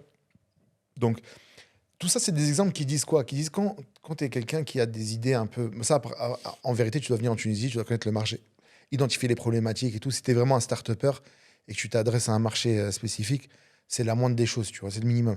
Donc forcément, normalement, tu dois connaître le côté légal. Et les investisseurs n'investiront jamais si tu n'es pas compliant, Yann, 100%, tu vois. Donc de ce côté-là, tu es rassuré. Mais pour revenir à des projets que les gens cherchent à faire, tu sais, dans la food, on parlait de la food, l'immobilier, Ouais, je dis etc. n'importe quoi, quelqu'un, il a je sais pas, entre 30 000 et 100 000 euros, par exemple, il veut venir en Tunisie. Voilà. Parce que toi, tu vois je sais pas, dans des micro-niches, dans du service, dans de l'accompagnement, dans de la conciergerie. Moi, ce Parce que je qu'en fait, conseille, ils hein, mixent des modèles qu'on voit un peu de partout, ils veulent l'appliquer à la Tunisie, mais ouais, je sais concrètement pas si c'est faisable, viable. ouais. En fait, il y a deux types de... Il y a des gens, ils sont entrepreneurs depuis longtemps. Tu sais, ils ont l'entrepreneuriat, ils ont la fibre, tu vois. Pour eux, c'est très intuitif. Ils rentrent dans un marché et pour eux, c'est montrez-moi le marché, tu vois. Et il y en a, c'est des salariés qui ont économisé, qui veulent faire un projet de famille. Ça, Déjà, souvent, ça pose t'imagines, problème tu sais, déjà. genre Ouais, découvrir l'entrepreneuriat dans un terrain que complètement. tu connais même pas, tu vois, à la base. Tu vois ce que je veux dire? C'est une folie, Ouais, tu j'ai eu vois. beaucoup de retours comme Mais ça c'est et logique, hein. des histoires qui malheureusement sont graves, même humainement, parce que j'ai eu un retour d'une personne qui avait, sans citer la localité, même chose, des économies, un truc comme 200 000 ou 300 000 euros. Ils viennent achat bord de mer, construction, restauration. Ouais, ok. Ils Et sont confrontés aux autorisations et tout ça. au-delà des... Genre, ça devait prendre 1 an et demi, ça a pris, je crois, 4 ans. 3 ans ou 4 ans, ok. Ok. 4 ans, le resto se lance et problématique fournisseur, problématique staff, problématique formation, problématique gestion des réseaux sociaux, problématique visibilité, problématique concurrence, problématique gestion client. Et il me dit, en fait, j'ai juste envie de tout bazarder et repartir en France. Tu vois. Ouais, ouais, ouais, Après ouais. 4 ans d'efforts, après construction, après mise en place d'une équipe, d'un staff, et tu vois, humainement, ils sont usés, humainement, ils sont fatigués. Ils me disent, en fait, le terrain est trop dur. euh, Parce qu'effectivement, ils avaient peut-être à défaut, pas de formation dans le domaine, pas de vision du domaine, pas d'expertise terrain, pas d'accompagnement par des personnes qui sont ici expertes. Et donc, ça crée malheureusement des tragédies familiales parce que ça met de la tension au sein du couple, ça met de la tension avec les enfants. Après, Ça part vraiment dans tout. il y a Dans des toutes les gens, histoires. disons que là, oui, moi, je veux pas parler de ceux qui font des fausses économies. Enfin, Parce quand qu'il y tu en a mets beaucoup. 300 000 euros dans un projet, c'est pas des fausses économies. Hein. Non, moi, je parle pas de ça. Quand tu lui dis, prends un consultant, tu vois, pour t'accompagner, Oui. ils vont pas vouloir payer. C'est Et- comme dans l'immobilier, c'est le plus grand problème. Tu dis, voilà, je vais acheter un bien. Ouais, prends un Et elle dit- architecte, par exemple. Voilà, prendre un architecte, exactement. Exactement. Je veux construire. Mais tu as un Monkaoul à côté de toi, ton oncle connaît un Monkaoul. Ton cousin connaît quelqu'un. Chef d'œuvre. Ouais. Ce chef d'œuvre a construit ce bâtiment-là. Mais je te jure que, en fait, quand tu vois le final, c'est pas le fruit du chef d'œuvre. Parce que, tu vois, moi, je les ai vus dans la construction. Le poteau, il est tordu. Il faut l'architecte qui lui crie dessus. Il faut retrouver. Il y a une bataille. C'est comme un peu dans le multimédia aussi, pareil, dans l'univers dans lequel on est là. Entre le réalisateur et le producteur, il y a toujours une guerre. C'est connu. Et ben entre l'architecte et le muqawwal, c'est toujours la guerre. C'est entre celui qui a la vision, donc là, pour le coup, c'est le réalisateur, tu vois. C'est un peu le rêveur, il veut le truc parfait et tout, il fait ses plans et tout, tu vois. Et il y a le terrain. Le terrain dur que le muqawwal vit, tu vois. Et le terrain, tu vois, lui, il essaie d'économiser, là, c'est problématique et tout. L'autre, il lui met une pression et c'est une guerre, c'est de la négoce entre les deux, tu vois. Tu enlèves comment dire, l'architecte, mais tu te retrouves avec une chambre avec 4 fenêtres, tu te retrouves avec des trucs de fou. Et le mec, tu dis, mais c'est lui, il a fait le bâtiment à côté, tu vois. Bon, j'exagère, mais t'as compris le truc, tu vois. Donc, le muqawwal, cette image, c'est exactement ça. Ça me rappelle une histoire personnelle que j'ai vécue au sein de ma propre famille. Et tu sais qu'il y a une chambre qui a vraiment 3 fenêtres. Hein. Je dis 4, mais après, il y a une. Prendre la casquette, tout ça, Mahamar, vas-y. On repeignait l'intérieur de la maison familiale, tu vois, la maison de mes parents. Donc, on fait venir le peintre. Et donc, ma mère voulait quelque chose d'épuré, beige ou blanc, ou je sais pas quoi. Et donc, on lui ramène le seau de peinture. Hein. On lui ramène le seau de peinture. Il me dit non, ce mur-là, moi, je le vois en vert. C'était pas une blague, le vert. Il voulait vraiment, il voulait vraiment le peindre en vert. Et là, on dit non, mais c'est pas possible. Moi, je veux vraiment du blanc ou du beige. C'est pas possible. Tu peux. Non, mais moi, je connais. T'as la tendance. C'est comme ça que ça se passe ici. Et on dit non, donc on insiste. Donc l'erreur, on part, on le laisse tout seul. Et bon, il n'a pas fait le mur tout en vert, mais il avait une frise en haut. Il s'est permis. Petite frise verte. Pourquoi t'as fait ça? Ah non, mais t'inquiète, ça rend bien. Tu vois, c'est voilà, son regard, sa compréhension, son truc. Pourtant, tu vois, la consigne est donnée. Bon, après, c'était il y a 20 ans en arrière, tu vois, donc j'espère qu'aujourd'hui, ça a changé. Et que... non, mais le problème, c'est nous, là, pour le coup. C'est ceux qui font les fausses économies. Ouais. C'est pas du tout le problème de terrain. Après, on essaie de... Faut pas se faire arnaquer par les architectes. Faut pas... Tu sais, dès qu'ils voient que t'es français et tout, ils se disent t'as de l'euro, ils gonflent. Mais il faut juste se renseigner un petit peu avant. C'est toujours ce travail-là de comparer, prendre 2-3 architectes indépendants. Pas de précipitation. Pas de précipitation. Demande à quelqu'un de la famille qu'il essaie de te dire, il te donne un architecte, tu vois. Tu te renseignes, tu demandes à de l'IA, tu vois un peu les tarifs, etc. Et tu négocies. Ose négocier et tout. C'est pas une honte que tu viennes de France et que tu négocies. Parce qu'il y en a, ils ont cet ego-là, tu vois, je suis censé donner. Tu vois, donc, non, il faut négocier tout simplement, tu vois. Peu importe, les Tunisiens le font, tout le monde le fait, tu vois. Donc, ouais, ce côté-là, il est important donc, pour les projets, parce qu'ils ne demandent pas, tout simplement. Et tu sais, ce problème-là, avant de venir en Tunisie, moi, je le vivais en France, avec les clients. Ils font des projets, après ils se rendent compte, ah ouais, il y avait du marketing. Tu sais, en fait, dès qu'ils font de la budgétisation, par exemple pour la restauration, parce que j'avais travaillé pour les restaurants. Ce qui me rend fou dans le restaurant, excuse-moi de te couper, France comme Tunisie, c'est-à-dire les fonds de commerce coûtent excessivement cher, les travaux coûtent cher. Moi, je me dis, mais attends. C'est ça, le focus, c'est ça. C'est comment le mahal, il doit être beau, tu vois. Moi, si demain, j'ouvre un espace de restauration, mais je fais même une dark kitchen où je massacre en com et en marketing, une fois que la sauce prend, ok, j'investis un peu plus pour avoir un espace qui soit sympa avec un endroit accessible. Mais il faut vraiment construire. Ça dépend de ton positionnement, ça dépend de si... Parce qu'il y a des facteurs marketing aussi, tu sais, il faut que le lieu soit instagrammable. Non, mais ça dépend de ton positionnement. Ça, je suis d'accord. Mais... Quand je dis dark kitchen, c'est-à-dire même créer un faux espace pour créer du contenu. C'est ça que je veux dire, pas forcément pour délivrer de la food. Oui, d'accord. C'est-à-dire tu prends un studio, voilà, tu décores avec ton identité visuelle, tu crées du contenu pendant 3 mois et tu vois ce que ça donne. Ça te coûtera beaucoup moins cher que d'engager des travaux. Et finalement, c'est l'inverse qui se passe. Ouais. Il paye un fonds de commerce excessivement cher. Il fait des travaux, il s'embrouille avec l'électricien, il s'embrouille avec le maçon. Il est proche du divorce, sa trésorerie commence à fondre. Il ouvre son truc un peu précipitamment. Ok, comment je fais remplir le commerce, tu vois, ouais, mais moi, la réflexion se fait. Il y a plein de gens, quand tu t'assois avec eux, moi j'ai déjà vu des cafés, des restaurants, ici en Tunisie, qui ont rencontré les commerciaux, ils venaient me voir, tu vois, dans la boîte. Et ils me disaient, ouais, il a pas l'argent, il a pas ceci. C'est fou. Tout le monde, dès qu'il se pose à la fin, en fait, le dernier budget, c'est le marketing. T'es le dernier budget. Et tout le monde fait des économies dessus. Et après, il y a beaucoup de clichés. Pour eux, c'est quoi le marketing? Tu vas poster sur Instagram. Ouais. J'ai Instagram, moi aussi. Je peux faire une story, tu vois. J'ai un téléphone, j'ai des trucs, je le ferai moi-même, tu vois. Jusqu'à ce qu'ils se rendent compte, jusqu'à qu'après que la concurrence fasse certaines choses et que tu lui vendes certaines choses. Donc, ils se confrontent à des prix plus tard, tu vois. Et bref, mais après, c'est pas une histoire de faire vendre le métier de consultant, tu vois. Mais subhanallah, c'est la sunna d'Allah dans sa création. Tu ne sais pas quelque chose, tu veux rentrer dans quelque chose que tu ne sais pas, il faut te renseigner, tu vois. C'est super simple. Du côté, moi, ce que je conseillerais pour les TRE qui ont de l'argent, tu m'as posé la question. Ouais, exactement. Moi, j'aurais fait 2 choses. Un, j'aurais vu ce que je maîtrise. Rester dans son domaine de compétences ou Son d'expertise. Alors, ton domaine de compétences. Ouais. Si toi, tu vas travailler dedans. Sinon, trouver un projet rentable, fiable, de confiance, où tu investis dedans. Un des deux.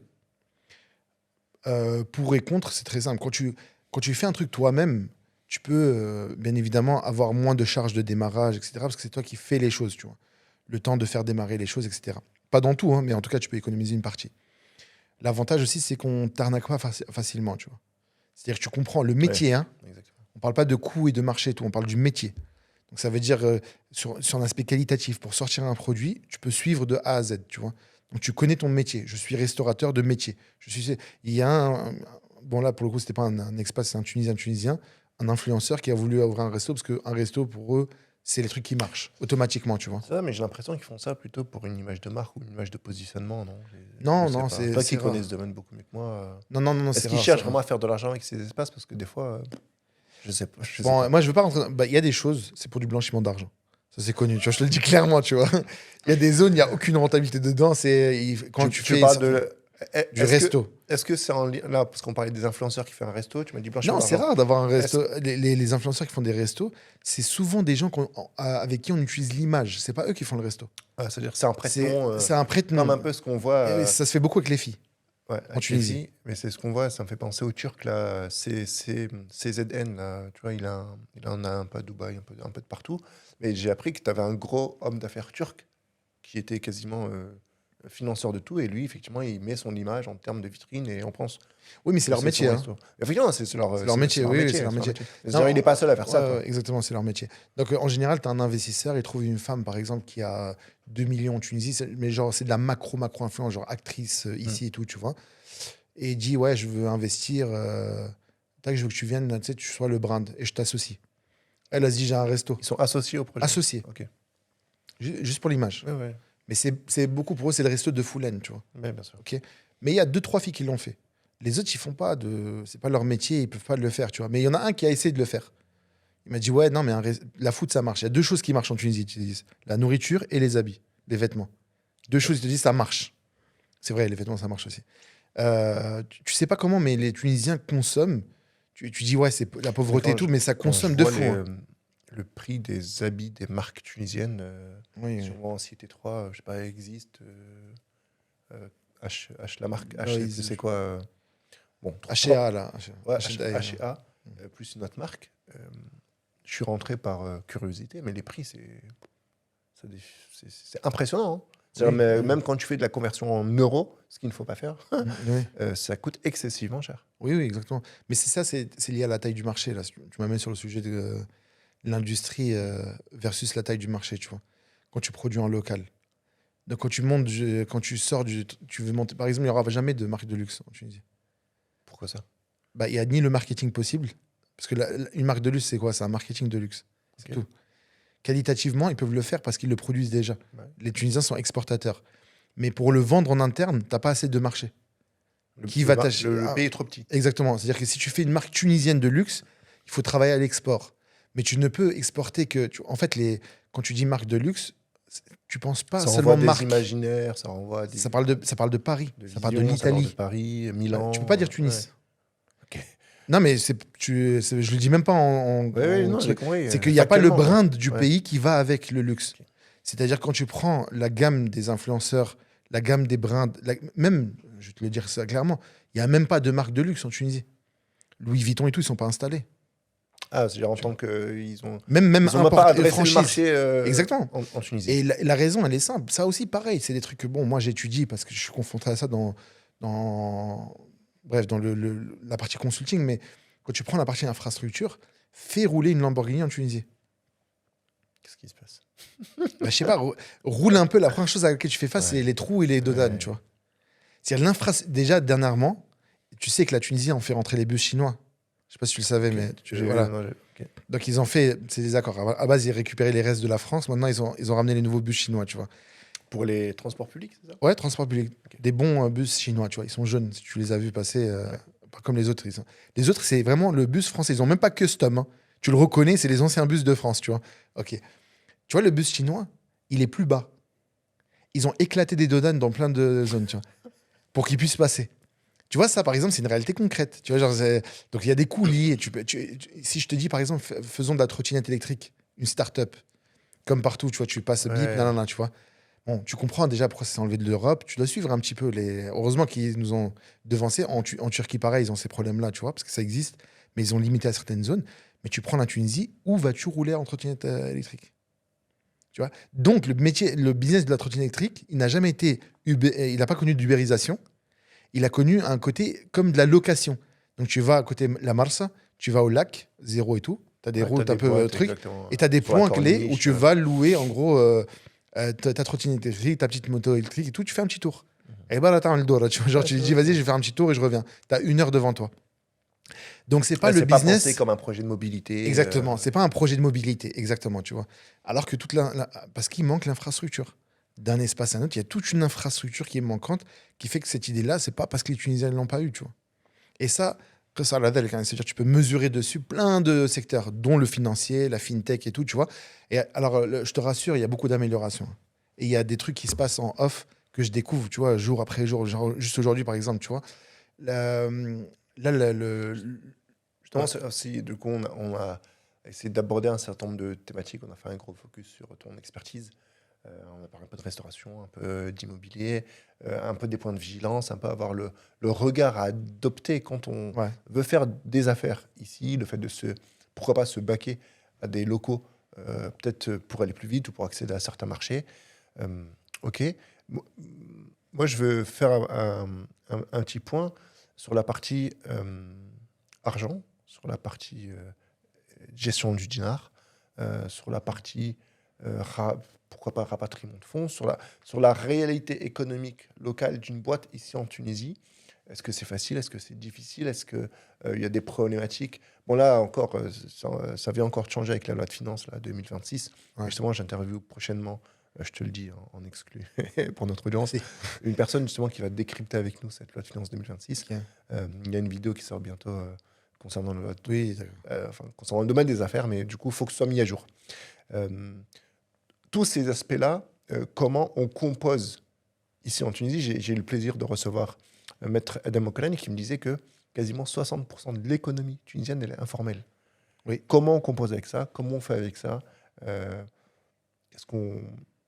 En tout cas, c'est ma posture, maintenir une certaine intégrité, je ne sais pas si c'est l'intégrité, mais en tout cas d'être le plus clean possible. Enfin, je sais, j'ai pas mené d'affaires avec des millions de dinars ici en Tunisie, mais... Bah, regarde, je vais te répondre de façon simple. plus ou moins simplement, tu vois. Ok. Je vois l'inspiration. Déjà, le fisc tunisien. Ouais, imagine que tu es en France. Ok. Mais imagine qu'il y a encore beaucoup d'espèces qui tournent et tu n'as pas encore la traçabilité de la France. Ce que les gens feraient, c'est de ne pas tout déclarer. Voire rien déclarer. Tu vois, donc si tu pouvais ne pas déclarer tout, c'est ce qui est logique pour un agent. Pourquoi c'est logique? Parce que c'est étouffant. Voilà, c'est compris. C'est pas une question de tu invites les gens à le faire ou pas le faire, tu vois. Ouais, c'est l'agent. Non, mais c'est simple. Tu prends des économistes. L'agent économique rationnel que tu es, en tant que consommateur ou en tant que producteur ou peu importe, tu vois, tu veux maximiser tes bénéfices. Ça, c'est la vision capitaliste pure et dure, tu vois.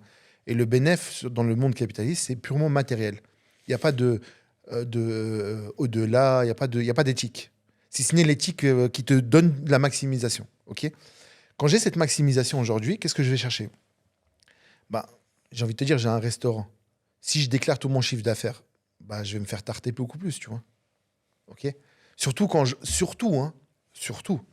Si une association m'appelle, elle me dit fais un don, je lui fais. Mais l'État, j'ai plus confiance en lui. Je ne vois pas qu'il est en train de travailler mon infrastructure, je ne vois pas qu'il est en train d'améliorer des choses, je ne vois pas, je ne le perçois pas. Là, je te parle d'un ressenti, des choses que les gens ils disent. Là, on parle concrètement, tu vois.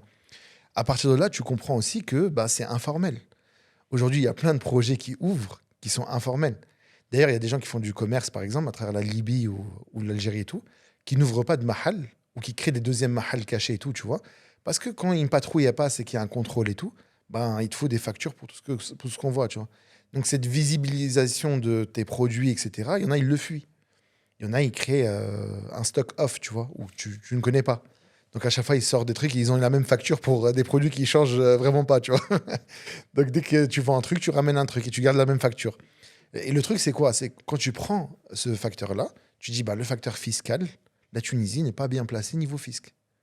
C'est une vérité, que je te dise. C'est un truc que les gens ils ne veulent pas payer, tu vois. Après, il y a des gens, ils exagèrent, bien évidemment. Ne vouloir rien payer, c'est un problème. Ah, Tu vois, rien parce que payer, c'est-à-dire être totalement dans l'illégalité, tu vois. moi, je considère. Après, bon, c'est ma vision personnelle que je partage ici. Mais quand on s'ancre dans un espace, là, on parle de la Tunisie parce qu'on a Ouais. fait le move en Tunisie. euh,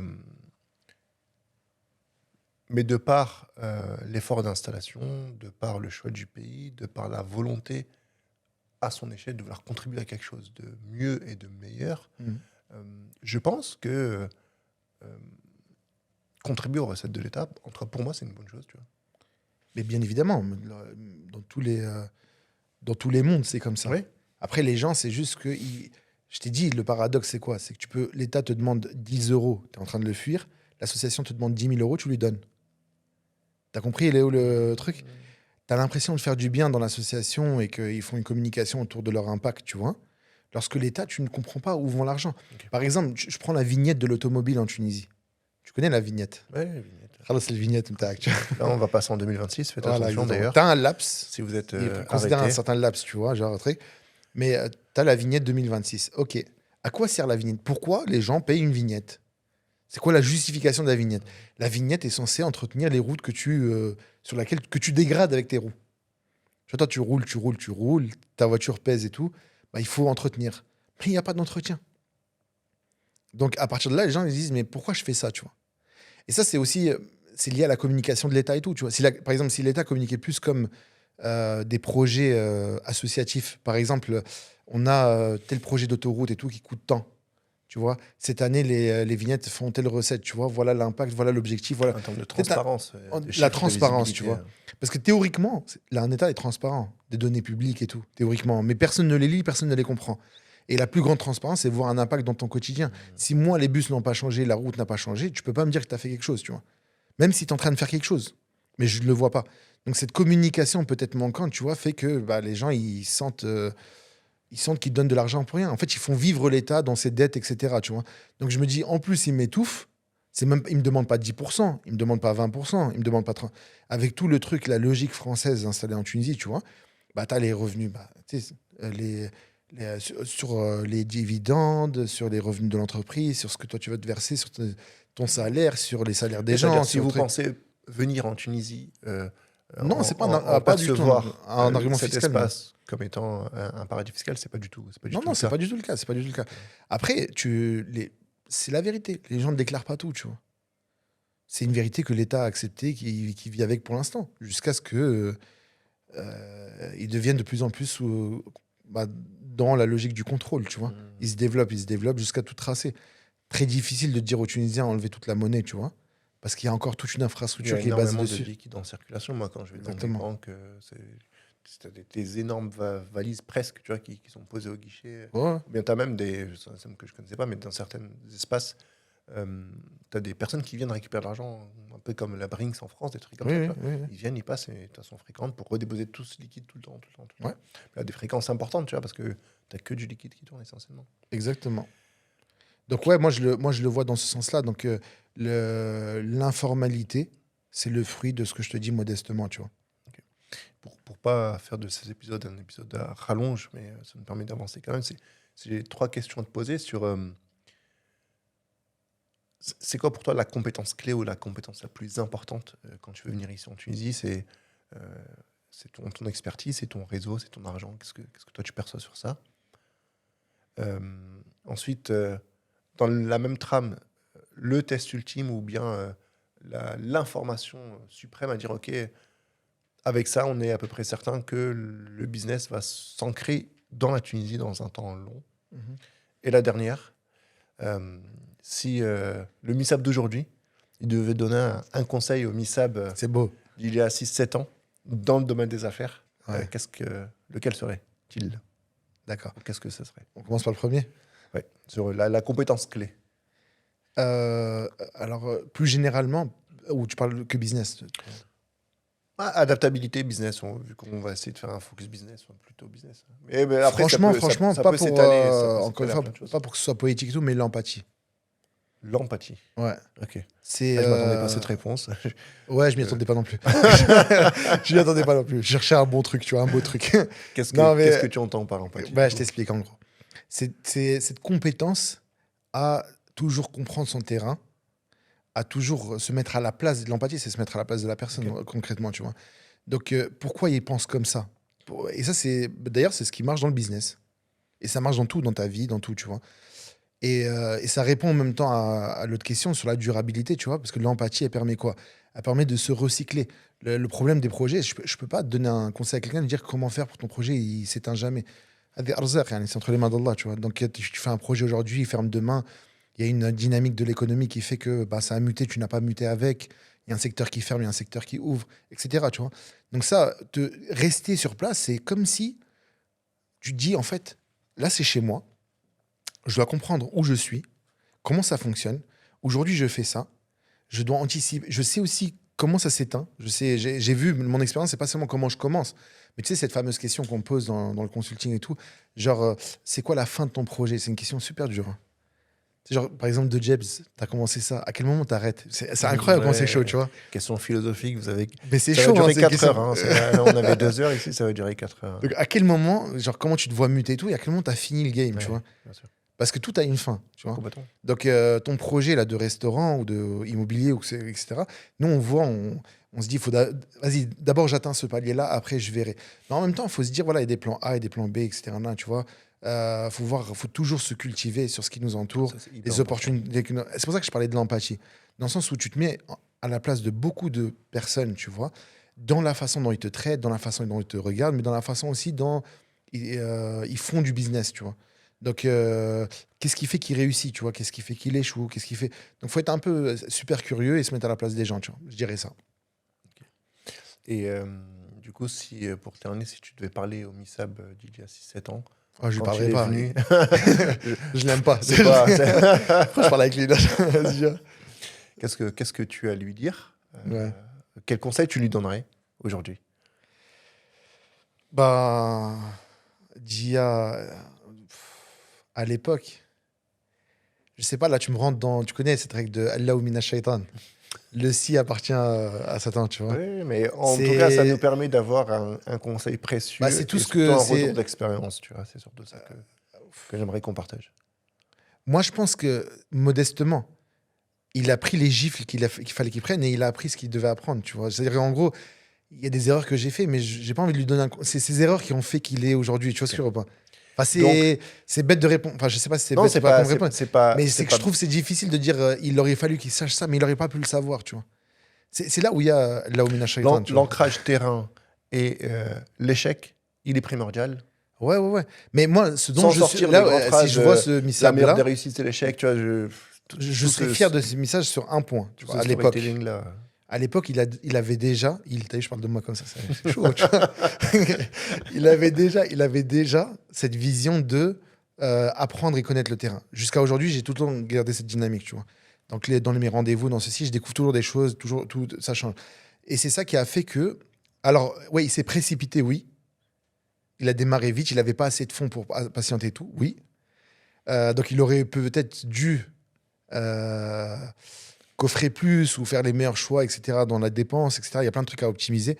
C'est pas qu'une question de coffrer, mais c'est comment tu as vécu, tu vois. Oui. Le choix de l'appartement dès le début, le choix de ta vie, comment tu vivais, comment tu sortais, comment tu faisais ceci.